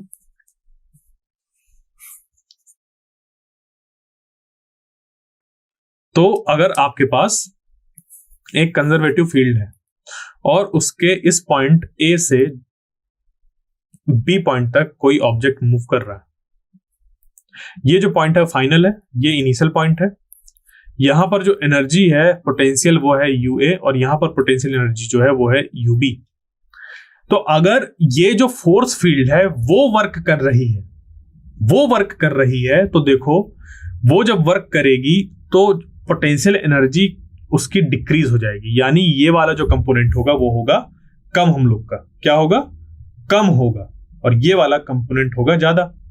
ठीक है, तभी तो जैसे कि ये है, ये पोजीशन है यूबी और ये पोजीशन है यूए। समझ गए, जब हमने बॉटल को क्या किया, ऊपर रखा, ये पोजीशन है यूए, और जब ये नीचे आके आ रही है ये पोजीशन है यूबी। इस पे कौन वर्क कर रहा है, ये जो ग्रेविटेशनल फील्ड है वो वर्क कर रही है। यहां पर ये थी यूए यूबी, यूए यूबी, तो यूए में किसने वर्क किया, इस पोटेंशियल जो हम लोग जो अर्थ का ग्रेविटी है, ठीक है, जो ग्रेविटेशनल फोर्स है वो वर्क कर रहा है। तो यहां पर पोटेंशियल एनर्जी ज्यादा थी और यहां पर हो गई कम। ठीक है, यहां पर पोटेंशियल एनर्जी ज्यादा थी, यहां पर हो गई कम। तो यूए यहां पर क्या है, ज्यादा है, और यहां पर है कम। तो इस तरीके से जो वर्क हो रहा है वो क्या हो गया, हम लोग का निकल कर आ गया UA minus UB. UA minus UB निकल कर आ गया किसकी वजह से, जो हम लोग का ये फोर्स फील्ड है उसकी वजह से, या फिर इंटरनल फोर्स है किसी तरीके का उसकी वजह से, या फिर जो ये सिस्टम हम लोग का बना हुआ है ये चीज, इसकी वजह से। ठीक है, अगर इसी में अगर ये देखा जाए कि एक्सटर्नल फोर्सेस ने अगर वर्क किया होता यहां पर, ठीक है, तो उस पे अगर यहां इस फील्ड पर अगर एक्सटर्नल फोर्स ने अगर वर्क किया होता तो वहां पर जो हम लोग का वर्क डन निकल कर आएगा वो निकल कर आ जाएगा यूबी माइनस यूए। क्या निकल कर आ जाएगा, यूबी माइनस यूए निकल कर आ जाएगा। क्लियर, तो ये चीजें हमें ध्यान रखनी है। अब चलते हैं आगे और वर्क एनर्जी थ्योरम देखते हैं कि आखिर ये वर्क एनर्जी थ्योरम क्या है। ठीक है, ये जो वर्क एनर्जी थ्योरम है, वर्क एनर्जी थ्योरम कहती है और ये बताती है काइनेटिक एनर्जी और वर्क डन के बीच में रिलेशन। क्लियर, तो अगर कोई बॉडी है उसकी उस पे कुछ इनिशियली वो किसी वेलोसिटी से मूव कर रही है, let us suppose V I velocity से मूव कर रही है और ये फिर यहां पर इधर वी एफ वेलोसिटी से मूव कर रही है, और इसको मूव करते हुए यहां पर अगर हम लोग कंसीडर करें कि ये बीच में पोजीशन है जहां पर कि इसमें लगातार एक्ट हो रहे हैं कुछ फोर्सेस जो कि इसको एक्सेलरेट कर रहे हैं, और कुछ फोर्सेस इस पे एक्ट हो रहे हैं जो कि इसको रिटार्ड कर रहे हैं। क्या कर रहे हैं, रिटार्ड कर रहे हैं। तो इसकी जो इनिशियल काइनेटिक एनर्जी थी वो फिर इस पे जो वर्क किया एक्सेलरेटिंग फोर्सेस ने, उसको हम लोग ऐड कर देंगे, उस वर्क को माइनस कर देंगे जो कि हो रहा है रिटार्डिंग फोर्स की वजह से।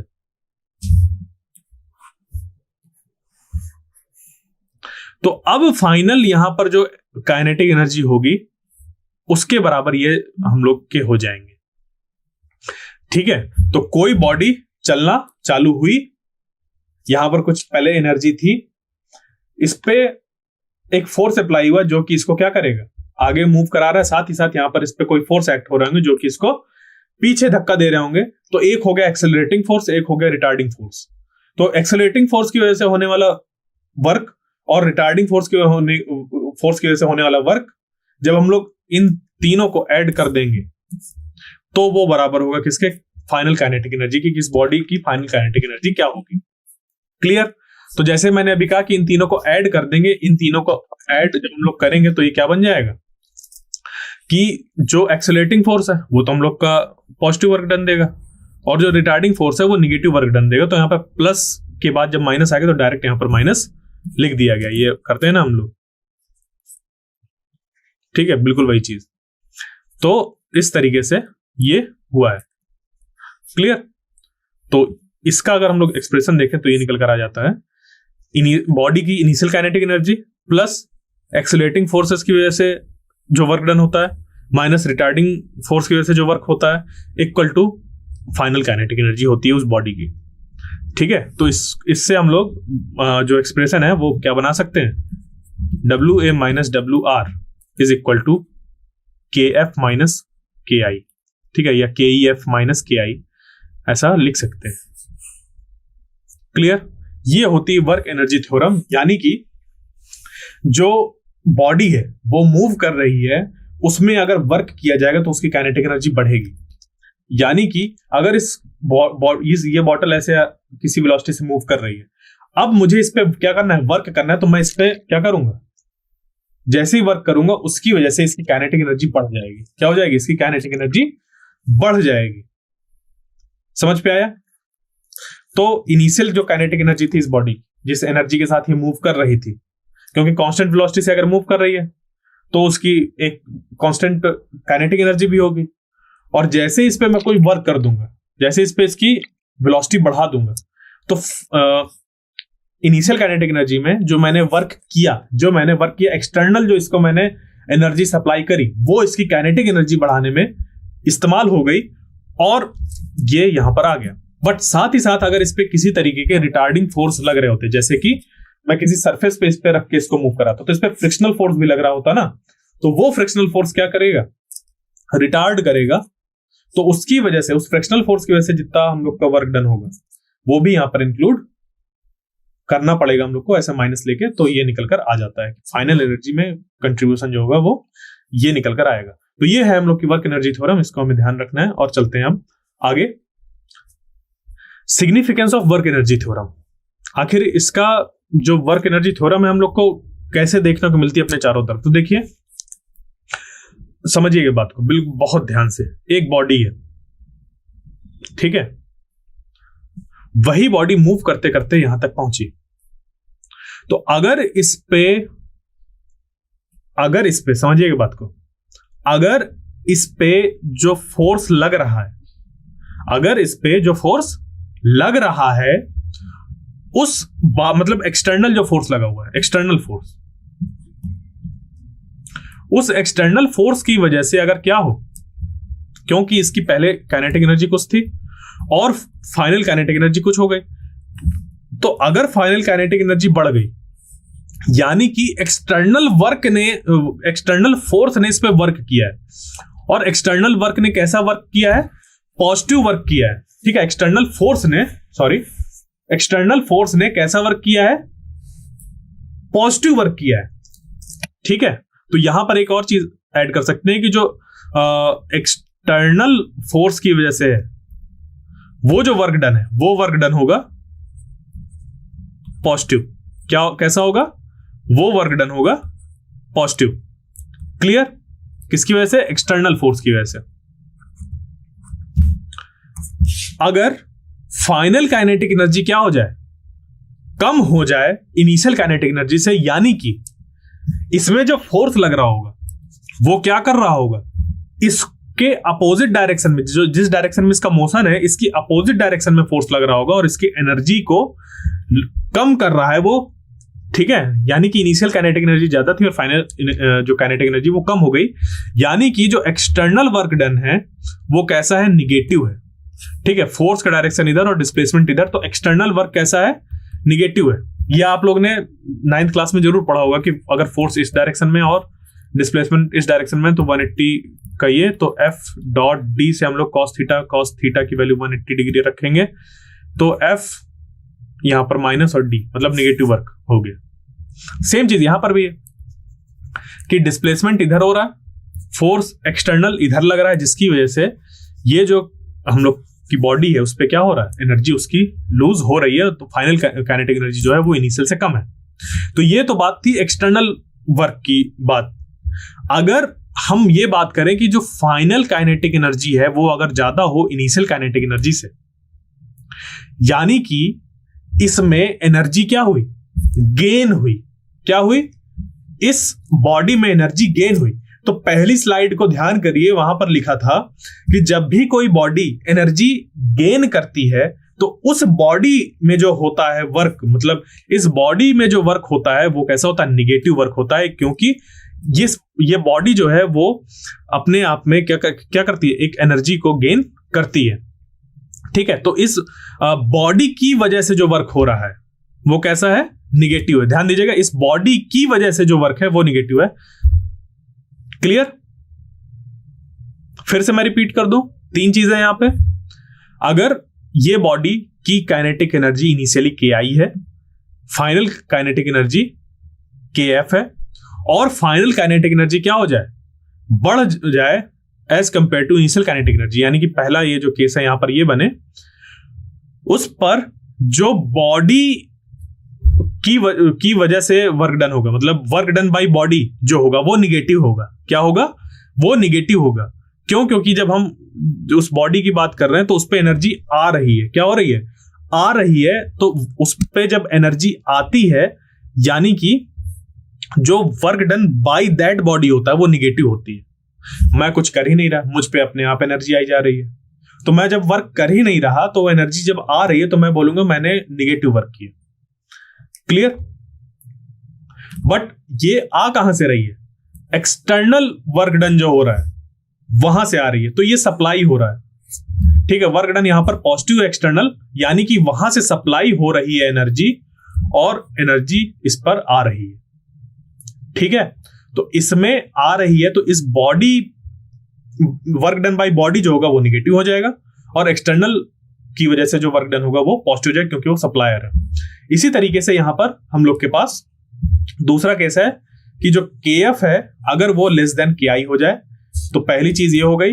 दूसरी यहां पर ये है कि वर्क डन बाय बॉडी जो होगा वो पॉजिटिव होगा, यानी कि यहां से यहां तक मूव कराने में, क्योंकि ये जो KI है, काइनेटिक एनर्जी जो है, ये पहले ज्यादा थी। ये लिखा है ना, KEI is greater than KFI। ठीक है, KEF, यानी कि जो फाइनल काइनेटिक एनर्जी थी हम लोग की हो गई कम। इस वजह से ये जो बॉडी है ये कर रही है पॉजिटिव वर्क वहां तक पहुंचने के लिए, तो ये वर्क डन बाय बॉडी हो गया पॉजिटिव, जबकि इसको जो एक्सटर्नल वर्क है वो कैसा मिल रहा है, निगेटिव मिल रहा है, क्योंकि वही उसको रिड्यूस करने की कोशिश कर रहा है।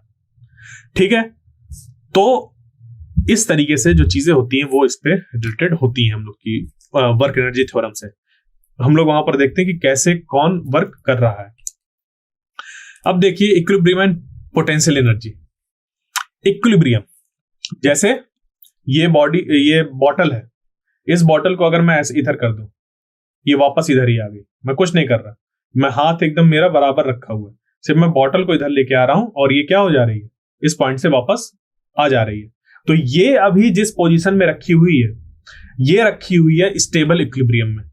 किस में रखी हुई है, स्टेबल इक्विलिब्रियम में, यानी कि जिस पोजीशन में ये है उस पोजीशन से मैं इसको हटा रहा हूं तो ये उसी पोजीशन में आने की कोशिश कर रही है। बट अभी ये ऐसे रुकी हुई है, मैंने इस पर हल्का सा डिस्प्लेसमेंट दिया, ये उसी पोजीशन में चली गई जहां पर थी। अगर पोजीशन कुछ इस तरीके की हो बॉडी की, जैसे कि इस स्फेयर के ऊपर ये छोटा स्फेयर रखा है और ये वाला जो स्फेयर है अगर इसको हल्का सा इधर डिस्प्लेस किया जाएगा तो ये क्या होगा, ये इसी तरफ लुढ़क जाएगा और गिर जाएगा। तो अभी ये रुका हुआ है, बट ये एक अनस्टेबल इक्विलिब्रियम में रखा हुआ है। ठीक है, ये कैसे रखा हुआ, अनस्टेबल इक्विलिब्रियम में रखा है, यानी कि इसकी जो पोटेंशियल एनर्जी है वो अभी मैक्सिमम है। यहां पर जो पोटेंशियल एनर्जी थी इस ऑब्जेक्ट की वो कैसी थी, मिनिमम थी। और एक होता है हम लोग का न्यूट्रल, ठीक है, जहां पर की जो पोटेंशियल एनर्जी होती है वो कांस्टेंट होती है। देखिए अभी इसको मैं लुढ़का के यहां रख दूं उतनी काइनेटिक एनर्जी रहेगी, इसको यहां रख दूं उतनी काइनेटिक एनर्जी रहेगी। ठीक है, तो इस तरीके से हम लोग का होता है। तो जब इसको हम लोग देखते हैं कंजर्वेटिव फोर्सेस के केस में, और ये हम लोग का जो इक्विलिब्रियम बनता है वो कंजर्वेटिव फोर्सेस के केस में ही बनता है, तो वहां पर जो du by dx होता है, क्योंकि हम लोग जानते हैं F is equal to minus du by dx, अगर सिर्फ एक वेरिएबल के लिए तो ये हो जाएगा माइनस du by dx। तो फोर्स जब ये यहां पर रखा हुआ है ये ऑब्जेक्ट जब यहां पर रखा हो तो इस पर कोई फोर्स नहीं लग रहा, तो यानी फोर्स 0। यहां पर जब ऑब्जेक्ट रखा हुआ है तो कोई फोर्स नहीं लग रहा, तो 0, यानी कि इस पे जितना फोर्स लग रहा है उतना वो बैलेंस आउट कर दे रहा है, तो 0। इस पे जितना लग रहा है उतना बैलेंस आउट कर दे रहा है, ठीक है, ये बैलेंस आउट कर दे रहा है। बट ये तीनों पोजीशन अलग अलग तरीके की है। फोर्स तो यहां पर 0 है, बट जब इनकी पोटेंशियल एनर्जी की बात की जाती है तो du/dx = 0 जब हम करते हैं तो यहां से 3 केस निकल के आते हैं कि अगर हम लोग ग्राफ में देखें, ठीक है, अगर हम लोग का कुछ ग्राफ इस तरीके का बना हुआ है तो हम लोग क्या देखेंगे कि पोटेंशियल एनर्जी, ये du/dx है ना, du/dx क्या होता है, स्लोप है इस कर्व का, तो यहां पर जो स्लोप है कर्व का वो भी ऐसा एकदम फ्लैट है, 0 है। यहां पर भी जो इस कर्व का स्लोप है वो कैसा है, 0 है, फ्लैट है एकदम। और इस जगह पर भी जो कर्व है वो भी कैसा है, 0 है। तो इसी वजह से इसके 3 केस बनते हैं कि du/dx = 0 निकल कर आ रहा है। इक्विलिब्रियम की केस वहां पर होती है जहां पर हम लोग का बॉडी पर जो नेट फोर्स लगता है वो 0 लगता है, तो उसकी वहां से ये चीजें निकल कर आई है। और इससे हमारे du/dx जब हम लोग इस ग्राफ का एनालिसिस करते हैं तो 3 केस निकल कर आते हैं। ये वाला जो पोजीशन है वो ये पोजीशन पर आ जाएगा, ये वाला जो पोजीशन है वो इस पे आ गया, और ये वाला जो पोजीशन है वो ये आ गया। तो न्यूट्रल, मैक्सिमा और मिनिमा, ये 3 चीज निकल कर आती हैं। और यहां से हम लोग के 3 इक्विलिब्रियम डिफाइंड होते हैं। एक तो स्टेबल, अनस्टेबल और न्यूट्रल। क्लियर? अब चलते हैं पावर पर। पावर क्या होती है? देखिए, आपके घर में कुछ सामान रखा हो, जब मान लीजिए कि 3-4 बोरी गेहूं रखे हुए, जिसको मम्मी ने कहा कि बेटा इसको ऊपर चढ़ा के आना है, ठीक है। अब आप हैं और आपका भाई है। आपका भाई जो है वो कैसा है, छोटा है आपसे, और आप हैं उससे बड़े। आपने क्या किया, किसी दिन आपसे कहा गया था कि 4 बोरी गेहूं ऊपर रख दीजिएगा, तो आपने क्या किया, आपने 4 बोरी गेहूं 10 मिनट के अंदर ही ऊपर चढ़ाकर रख दिया छत पर, ठीक है। तो आपने क्या किया, वो जो 4 बोरी गेहूं थे, उन 4 बोरी गेहूं को आपने चढ़ाकर कहां रख दिया, छत पर रख दिया है, ठीक है। तो आपने कुछ किया वर्क, क्लियर, आपने किया कुछ वर्क, और कितने टाइम पर किया, 10 मिनट्स पर कर दिया। अब वही अगर किसी और दिन मम्मी ने कहा कि आपके छोटे भाई से कि सेम वही 4 बोरियां हैं, ठीक है, 4 गेहूं की बोरियां हैं, और उसको चढ़ा कर रखना है छत पर, तो वो क्या करेगा, ये 4 बोरियां रख तो देगा, बट उसको मान लो टाइम लग गया कितना, 20 मिनट्स। हो सकता है आधी आधी करके बोरी ले जाए, बट जो वर्क इसने किया वो, क्योंकि इनका जो मास है वो m है, और इनको टोटल को h हाइट तक पहुंचाया है, तो जो अगर टोटल मास m है तो इस पे वर्क किया गया है दोनों बार mgh। भले ही इसने क्या किया हो, इसने कम समय पे किया हो बिग ब्रदर ने, और जो यंगर ब्रदर है उसने क्या किया है, ज्यादा समय लिया है। काम दोनों ने सेम किया बट टाइम अलग अलग लिया, तो अब कौन, किसके पास ज्यादा क्षमता है काम करने की, वो हम लोग की क्या हो जाती है, पावर कहलाती है। तो ये जो है बिग ब्रदर, उसके पास क्षमता ज्यादा है काम करने की। काम तो देखो दोनों ने सेम किया था, बट इन्होंने क्या कर जल्दी कर दिया और इन्होंने ज्यादा टाइम लिया, यानी कि सेम काम तो कर रहे हैं बट अलग अलग टाइम पे कर रहे हैं। तो इसके लिए हम लोग क्या डिफाइन करते हैं, पावर, और वो पावर होता है हम लोग का work done divided by time, कि आखिर कितने टाइम पे किया ये भी तो पता चले। ठीक है, वर्क कर दिया, मान लीजिए बिल्कुल ये वैसा ही है कि एक पन्ना पढ़ने में आपने साल लगा दिया, तो क्या ही पढ़ाई करी, और किसी ने एक पन्ना 5 मिनट में पढ़ के खत्म कर दिया, तो है ना डिफरेंस। बिल्कुल वैसा ही यहां पर भी डिफरेंस होता है, इसीलिए पावर को डिफाइन किया गया है। जो पावर होता है हम लोग का वो होता है वर्क डन अपॉन टाइम, कि कितने टाइम पे वर्क किया गया है, वो क्षमता दर्शाता है आपका। यहां पर हम लोग के 2 फॉर्मूले निकल कर आते हैं, एक एवरेज पावर, और एवरेज पावर हम लोग निकालते हैं किस तरीके से, total work done upon total time taken. और इंस्टेंटेनियस पावर होता है हम लोग का, जिसको कि हम लोग dw/dt निकालते हैं, जहां पर ये जो w होता है वो फंक्शन ऑफ हम लोग का टाइम होता है, ठीक है। तो उस केस से हम लोग यहां पर जो dw/dt वो चीज पावर निकाल लेते हैं। साथ ही साथ अगर हम लोग का क्या हो, W को कुछ इस तरीके से हम लोग ब्रेक कर दें, फोर्स इनटू डिस्प्लेसमेंट। ठीक है, लेट अस सपोज कि जो फोर्स है वो x का फंक्शन है और जो हम लोग का dx है, या फिर ये कह लीजिए फोर्स है वो जो टाइम का फंक्शन है, और जो dx है वो हम लोग का मतलब जो x है वो वेरी कर रहा है टाइम के साथ। तो dx/dt यहां पर बन जाएगी, जब हम लोग इसको d बाई यहां पर ऐसे लेंगे तो ये चीज बन जाएगी यहां पर d/dt। ठीक है, जो कि क्या होता है, वेलोसिटी के बराबर होता है। क्लियर? तो फोर्स इनटू वेलोसिटी ये हम लोग का निकल कर आ जाता है पावर के बराबर। क्लियर? तो पावर निकालने के लिए हम लोग का हो जाता है फोर्स इनटू वेलोसिटी, और यहां पर कैसा है, डॉट प्रोडक्ट है, तो F.V ये हम लोग ले लेते हैं। तो सेम यहां पर भी वही देखना होता है कि फोर्स के डायरेक्शन में जो वेलोसिटी होती है उसी को हम लोग कंसीडर करते हैं पावर निकालने के लिए, कोई और वेलोसिटी हम लोग कंसीडर नहीं करते हैं।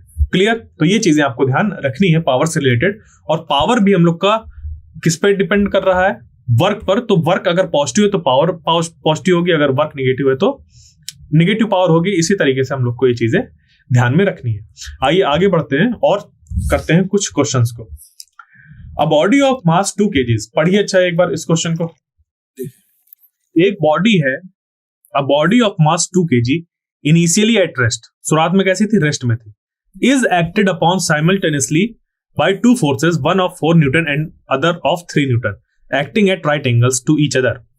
एक कोई बॉडी है 2 kg, 2 फोर्स एक्ट हो रहे हैं, एक लेट अस सपोज 3 न्यूटन का और एक 4 न्यूटन का, 2 फोर्स ऐसे हो रहे हैं, acting at right angles to each other. The work done by the body after 20 seconds is, 20 second के बाद कितना वर्क किया होगा ये हम लोग को बताना है। ठीक है, यानी कि यहां पर देखिए हमें वर्क डन बताना है, तो वर्क डन की रिक्वायरमेंट क्या होती है?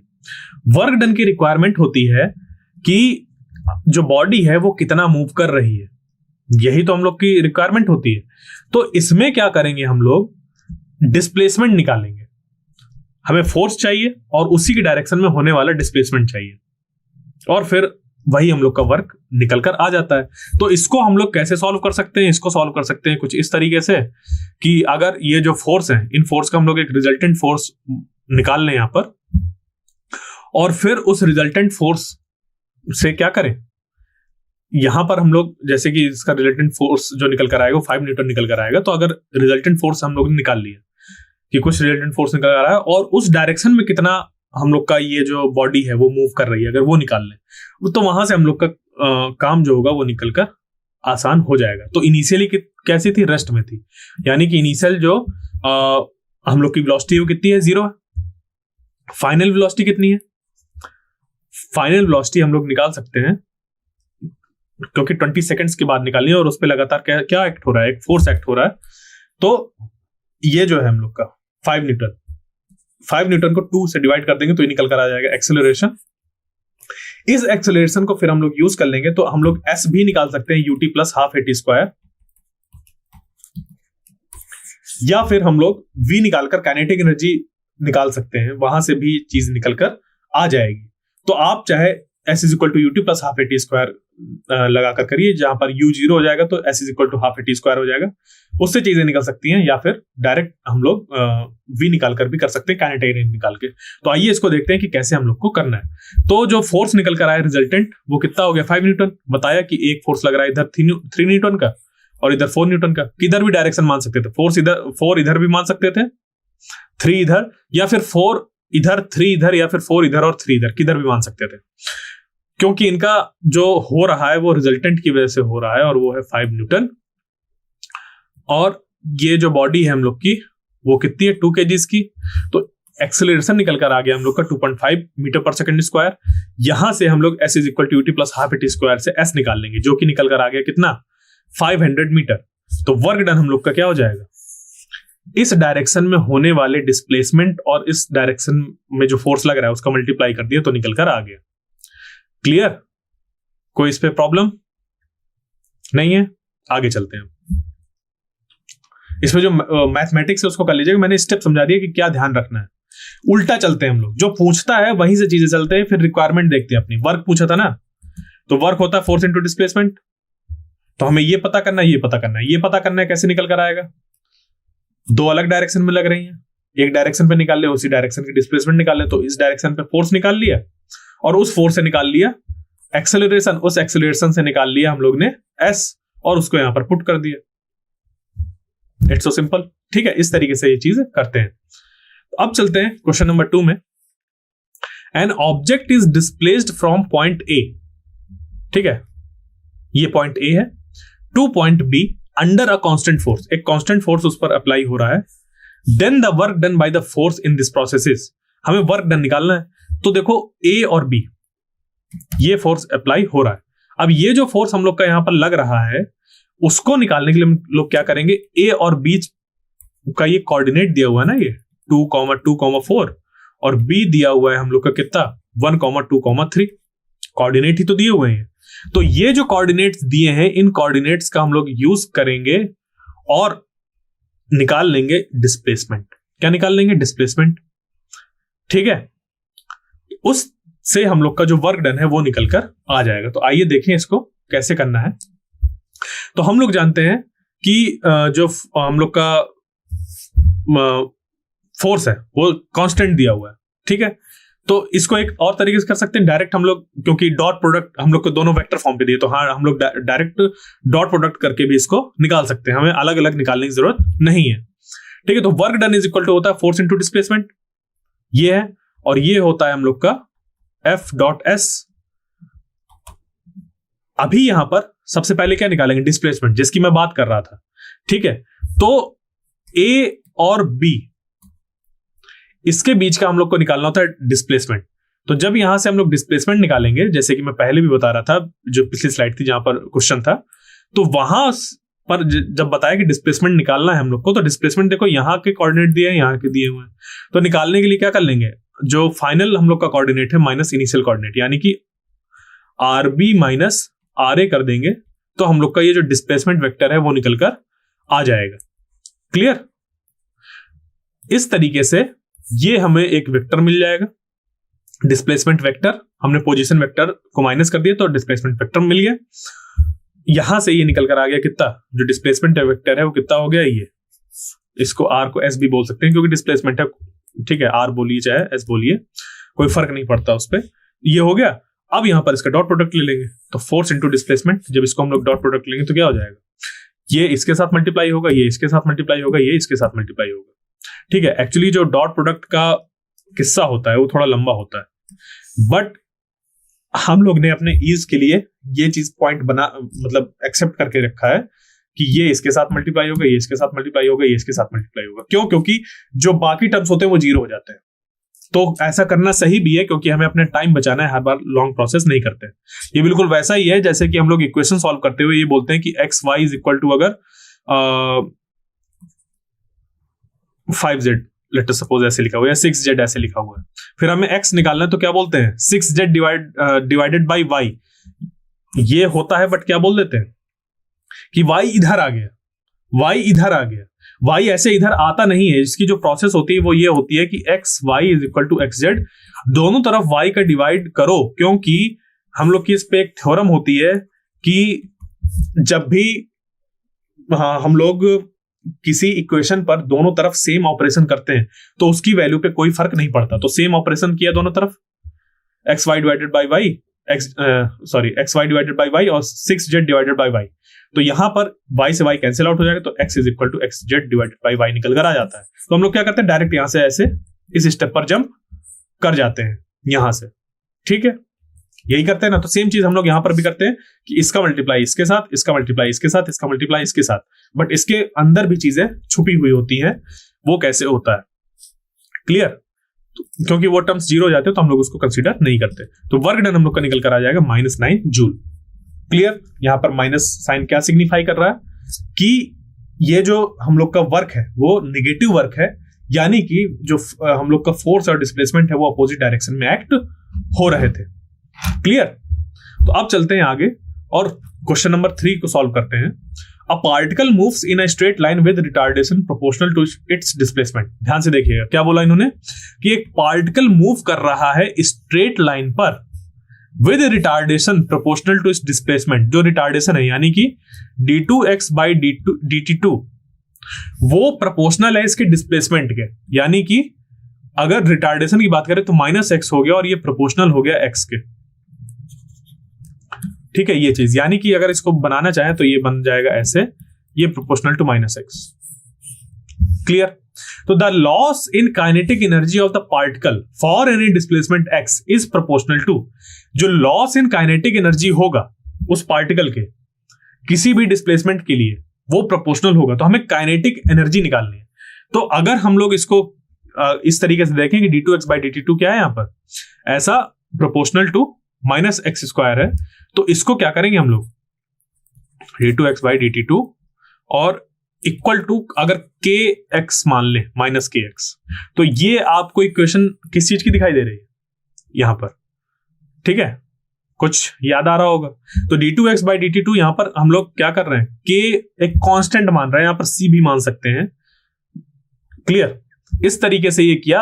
अब इसको क्या करेंगे हमें, क्योंकि kinetic energy, loss in kinetic energy की बात करनी है, तो यहां पर हम लोग क्या ले लेंगे, इसका इंटीग्रेशन, क्योंकि v निकालना है हमें। तो dx बाई dt अगर निकल कर आ जाएगा तो हमारा काम आसान हो जाएगा। तो इसके लिए जब इसको इंटीग्रेट करेंगे, क्लियर, इसको इंटीग्रेट करेंगे तो ये हम लोग का जो बनेगा, वहां से जो रिलेशन निकलेगा v का, फिर उसको हम लोग देखेंगे, क्योंकि जो काइनेटिक एनर्जी होती है वो होती है हाफ mv²। तो यहां पर जो लॉस हम लोग को देखना है वो इस चीज पे देखना है कि कैसे इस पे v की वजह से निकल कर आ रहा है। तो इसको अगर हमें सॉल्व करना है तो कुछ ऐसे करना होगा। देखिए, एक्सेलरेशन जो दिया हुआ है वो -kx हो गया, या फिर v dv by dx equal to -kx। यहां पर k कांस्टेंट है, ठीक है, ये ध्यान दीजिए, k कांस्टेंट है, और v dv और ये dx चला गया उधर इंटीग्रेशन में, तो v dv और ये यहां पर चेंज इन वेलोसिटी v0 से v, मतलब इनिशियल वेलोसिटी से final velocity equal to minus ये, तो यहां से ये निकल कर आ गया। ठीक है, इस पे अगर दोनों तरफ m का मल्टीप्लाई कर दे तो ये बन जाएगा क्या, kinetic energy half mv² minus half, मतलब ये वाला जो टर्म बन रहा है वो काइनेटिक एनर्जी वाला बन रहा है। बट यहां पर कैसे है, change in kinetic energy form हो रहा है। ठीक है, क्या फॉर्म हो रहा है, चेंज इन काइनेटिक एनर्जी, क्योंकि हम लोग क्या कर रहे हैं, ये जो final kinetic energy minus initial kinetic energy कर रहे हैं, तो ये निकल कर आ गया हम लोग का चेंज, और ये किसके बराबर हो गया, -mkx²/2, यानी कि change in kinetic energy is proportional to -x²। अभी यहां पर हम लोग को लॉस इन काइनेटिक एनर्जी बताना था, तो ये माइनस साइन इधर आ जाएगा और ये आ जाएगा इधर, यानी कि इस चीज को क्या बोलेंगे, ये लॉस इन काइनेटिक एनर्जी, यहां पे लिखा ना डेल्टा के is loss in kinetic energy, ये वाला जो टर्म है ये इसके प्रोपोर्शनल है, और ये जो डेल्टा के है ये काइनेटिक एनर्जी है यहां पर। ठीक है, ये वाला के नहीं है, जो के था ये काइनेटिक एनर्जी है यहां पर। ठीक है, ये काइनेटिक एनर्जी, तो ये क्या हो गया, डेल्टा के इज प्रोपोर्शनल टू x², जहां पर डेल्टा के क्या है, लॉस इन काइनेटिक एनर्जी। कैसे निकल कर आया ये मैंने यहां पर बताया। क्लियर, कि जो चेंज इन काइनेटिक एनर्जी है ये फाइनल माइनस इनिशियल, वो है -mkx²/2 के। हमें बताना है लॉस की, लॉस कितना हो रहा है, तो लॉस हम लोग देखेंगे, इस जो माइनस होगा वो इस तरफ ले आएंगे, वहां से ये चीज निकल कर आ गई कि x² के प्रोपोर्शनल है। क्लियर, तो ये वाला जो हम लोग का आंसर है ए वाला वो सही हो गया।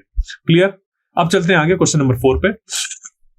The potential energy of 1 kg particle free to move along the x axis is given by Vx is equal to this, the total mechanical energy of particle is 2 joule, then the maximum speed is. देखिए, इन्होंने क्या कहा कि potential energy एक 1 kg, यानी कि मास जो है वो कितना है, 1 kg है पार्टिकल का, free to move along x axis, x axis में मूव करने वाला वो पार्टिकल है, उसकी जो पोटेंशियल एनर्जी है वो इस फंक्शन से दी जाती है। ठीक है, यानी कि किसी भी पॉइंट पर अगर हम लोग को पोटेंशियल एनर्जी फाइंड करनी है तो हमें यहां पर वैल्यू पुट करनी होगी x की, और हमें पोटेंशियल एनर्जी पता चल जाएगी। तो अब बात है कि टोटल मैकेनिकल एनर्जी जो है वो पार्टिकल की कितनी है, 2 जूल, और हम लोग जानते हैं जो kinetic energy plus potential energy होती है वो बराबर होती है मैकेनिकल एनर्जी की। क्लियर, ये सारा चीज है किस पे, कंजर्वेटिव फील्ड पे बात हो रही है। तो यहां पर जो इससे एक्सप्रेशन से निकल कर आएगा ये बन जाएगा यहाँ पर 2 के बराबर, और पोटेंशियल एनर्जी का एक्सप्रेशन ये आ जाएगा, काइनेटिक एनर्जी जो होगा वो हो जाएगा। तो हमें बताना है देन द मैक्सिमम स्पीड, यानी कि काइनेटिक एनर्जी को हमें मैक्सिमाइज करना है। क्या करना है? मैक्सिमाइज करना है। तो हमें बताना है कि मैक्सिमम स्पीड कब रीच करेगा। तो मैक्सिमम स्पीड निकालने के लिए हम लोग को इसको जो फंक्शन है उसको मैक्सिमाइज करना होगा। क्लियर? तो उसके लिए क्या करेंगे, देखिए जो Vx है वो इतना दिया हुआ है, और जो पोटेंशियल एनर्जी की जिस पॉइंट पर मिनिमम वैल्यू होगी उसी पॉइंट पर जो काइनेटिक एनर्जी होगी वो मैक्सिमम होगी। कैसे? हम लोग के पास ये ग्राफ होता है जहां पर अगर काइनेटिक एनर्जी और पोटेंशियल एनर्जी, यानी कि अगर इधर एनर्जी हम लोग देखें और टोटल एनर्जी फंक्शन की कितनी है, अगर कांस्टेंट है, ठीक है, सिस्टम की, सॉरी फंक्शन की नहीं, सिस्टम की। तो किसी सिस्टम की अगर जो एनर्जी है वो कांस्टेंट है, तो अगर उस पे पहले काइनेटिक एनर्जी क्या हो रही है, बढ़ रही है ऐसे, तो जो पोटेंशियल एनर्जी होती है वो डिक्रीज होती है। क्या होती है? डिक्रीज होती है। ठीक है, यानी कि जिस पॉइंट पर काइनेटिक एनर्जी मैक्सिमम होती है वहां पर पोटेंशियल एनर्जी मिनिमम होती है। जहां पर जो पोटेंशियल एनर्जी मैक्सिमम होती है वहां पर काइनेटिक एनर्जी हम लोग की कम होती है। क्लियर? तो बट इन दोनों का जो सम होता है वो हमेशा बराबर होता है। उसी चीज का यहां पर इस्तेमाल किया गया है कि मिनिमम वैल्यू निकाल लो, ये जो Vx है उससे मिनिमम वैल्यू निकाल लो। तो जिस पॉइंट पर मिनिमम हम लोग की पोटेंशियल एनर्जी होगी वहीं पर वो क्या होगी, मैक्सिमम काइनेटिक एनर्जी होगी, क्योंकि जो टोटल मैकेनिकल एनर्जी है वो हम लोग की कैसी होती है, kinetic energy plus potential energy होती है। तो वहां से चीजें निकाल लेंगे। तो सबसे पहले वो पॉइंट फाइंड करते हैं जहां पर पोटेंशियल एनर्जी मिनिमम है। उसके लिए dv by dx equal to 0 किया। ठीक है, तो इसको हम लोग ने क्या कर दिया, यहां पर पोटेंशियल एनर्जी को डिफरेंशिएट कर दिया x के रिस्पेक्ट में। तो 4x डिवाइडेड बाई ये होगा, तो 4 से 4 कैंसिल, तो ये x क्यूब माइनस ये निकल कर आ गया, माइनस x इक्वल टू 0, यानी कि x की वैल्यू 0 भी आ रही है और x की वैल्यू प्लस माइनस 1 भी आ रही है। तो 3 ऐसे पॉइंट हमें मिल रहे हैं जहां पर ऐसी पॉसिबिलिटी है। तो अब हमें चेक करना है कि कहां पर चीजें सही निकल कर आ रही है। ठीक है, तो इसके लिए क्या करेंगे, v मिनिमम जो होगा, ठीक है, v मिनिमम वो हम लोग का x equal two plus minus 1 पर ले रहे हैं। जैसे इस जगह पर क्या हो गया कि हाफ ऐसे 1/4 माइनस 1/2 किया, तो minus 1/4 joule minimum potential energy निकल कर आ रही है। ठीक है, क्योंकि अगर 0 पुट करोगे तो 0 जब पुट करेंगे तो जो पोटेंशियल एनर्जी होगी वो 0 निकल कर आ जाएगी, जबकि वो मिनिमम नहीं है। ठीक है, वो एकदम मिनिमम हम लोग का नहीं है, 0 से भी कम है ना, माइनस। तो ये है मिनिमम पोटेंशियल एनर्जी। अब देखिए यहां से क्या होगा कि k max plus v minimum is equal to होता है टोटल मैकेनिकल एनर्जी। तो यहां पर उसी चीज का इस्तेमाल करेंगे, k max is equal to minus v minimum plus total mechanical energy. ठीक है, माइनस इंटू माइनस 1/4, और यहां से फिर ये मैकेनिकल एनर्जी में रखेंगे, और आप बाकी आपका क्या बचा, मैथमेटिक्स बची, तो वहां से आपका जो k max है वो 9/4 निकल कर आ जाएगा। क्लियर? तो इस तरीके से इस क्वेश्चन को सॉल्व करना है। आगे चलते हैं क्वेश्चन नंबर 5 पे और देखते हैं कि ये जो क्वेश्चन है वो क्या कह रहा है और क्या हमसे पूछा गया है। तो a particle is placed at origin and a force F equal to kx acts on it. एक पार्टिकल को ओरिजिन पे रखा, उस पे फोर्स लगाया F equal to kx on it where k is positive constant. If u0 equal to 0, अगर u0 मतलब x equal to 0 पर अगर जो फोर्स जो पोटेंशियल एनर्जी थी वो 0 थी, तो the graph of ux versus x will be. ठीक है, ux और f के बीच में ग्राफ कैसा फॉर्म होगा ये हम लोग को बताना है। क्लियर? तो देखो, अगर यहां पर हम लोग उस रिलेशन को याद करें कि f इज इक्वल टू जो होता है वो होता है माइनस du बाई dr। ठीक है, ये चीज, यानी कि जिस डायरेक्शन में पोटेंशियल एनर्जी डिक्रीज होगी, फोर्स उस डायरेक्शन में हम लोग का लग रहा होगा। ठीक है, तो फोर्स अगर हम लोग का कैसे एक्ट हो रहा है, F इक्वल टू kx, इस तरीके से कि x में जैसे जैसे हम लोग बढ़ेंगे तो फोर्स क्या होगा, हम लोग का बढ़ता जाएगा। ठीक है, तो उस चीज का इस्तेमाल करेंगे हम लोग इसको फाइंड करने के लिए। क्लियर? तो जब हम लोग इसको करेंगे तो देखिए f इज इक्वल टू होता है माइनस du/dx, वही जो हम लोग का एक्सप्रेशन था उससे। यहां पर हम लोग को पोटेंशियल एनर्जी का फंक्शन निकालना है, तो क्या करेंगे, ये dx जो होगा उधर चला जाएगा इंटीग्रेशन में, और ये यहाँ पर du बचेगा, और इसको 0 से, क्योंकि ux इक्वल टू 0 से लेकर हम लोग ux तक देख रहे हैं, तो यहां पर ये हो जाएगा 0 to x, और जो माइनस था ये वाला, ये माइनस भी आ जाएगा इस तरफ, और यहां पर फिर क्या करेंगे, fx और dx जो था इसको इंटीग्रेट कर देंगे।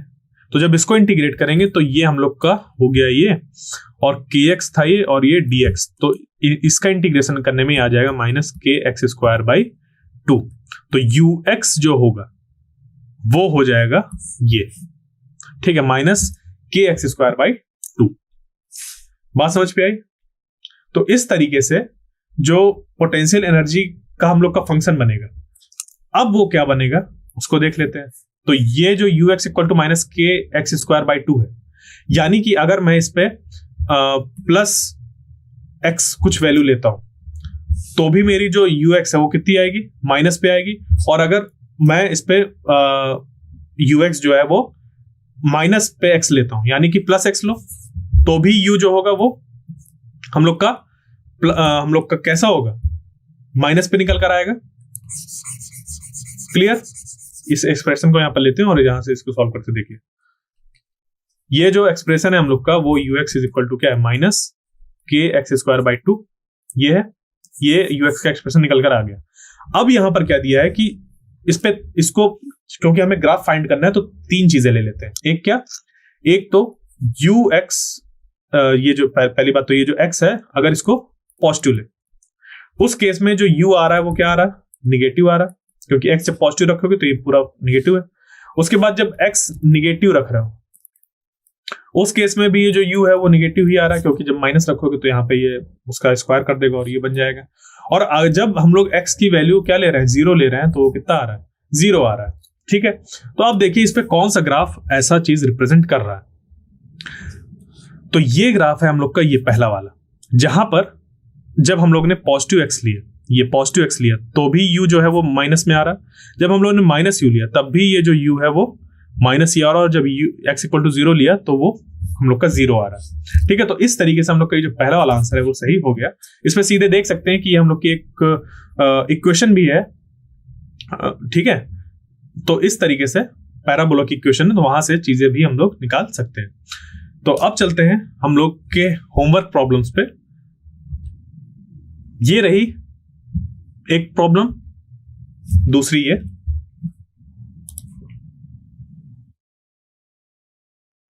तीसरी ये, चौथी ये, पांचवी ये। आप इसको सॉल्व करिए।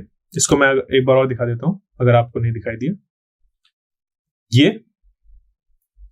देखिए, ये जो प्रॉब्लम्स दी हैं आप इनको सॉल्व करिए। किसी भी तरीके का अगर डाउट आता है तो साथ ही ऐप के क्वेरी सेक्शन पे जाकर आप वहां पर पूछ सकते हैं अपने इन डाउट को, या किसी भी तरीके के आपकी पढ़ाई से रिलेटेड डाउट्स को। और साथ ही साथ आपको अगर मॉक टेस्ट देना है तो jeitest.tutor.ai वहां पर जाकर आप मॉक टेस्ट दे सकते हैं। फुल लेंथ मॉक टेस्ट भी हैं। साथ ही साथ जो फिजिक्स, केमिस्ट्री, मैथ्स अलग अलग उसके जो हम लोग के होते हैं मॉक टेस्ट वो भी हैं, और उनमें भी कैसा है, चैप्टर वाइज हम लोग के पास है, या कह लीजिए कि टॉपिक वाइज हम लोग के पास मॉक टेस्ट मौजूद है। तो आप जाकर अपना लॉगिन आईडी पासवर्ड वगैरह बनाकर वहां पर मॉक टेस्ट दे सकते हैं। ठीक है, तो इस तरीके से जो चीजें हैं वो आपकी ग्रोथ होंगी। तो आई होप आपका जो ये जो आज का सेशन था वो आपको पसंद आया होगा। और जो हम लोग का अगला टॉपिक है, जब उसको हम लोग पढ़ेंगे तो उस पर कुछ और चीजें सीखेंगे कि कैसे उस पर क्वेश्चन आते हैं, कि कौन सा टॉपिक होता है, क्या कॉन्सेप्ट है, वो सब पढ़ेंगे। तो तब तक के लिए थैंक यू।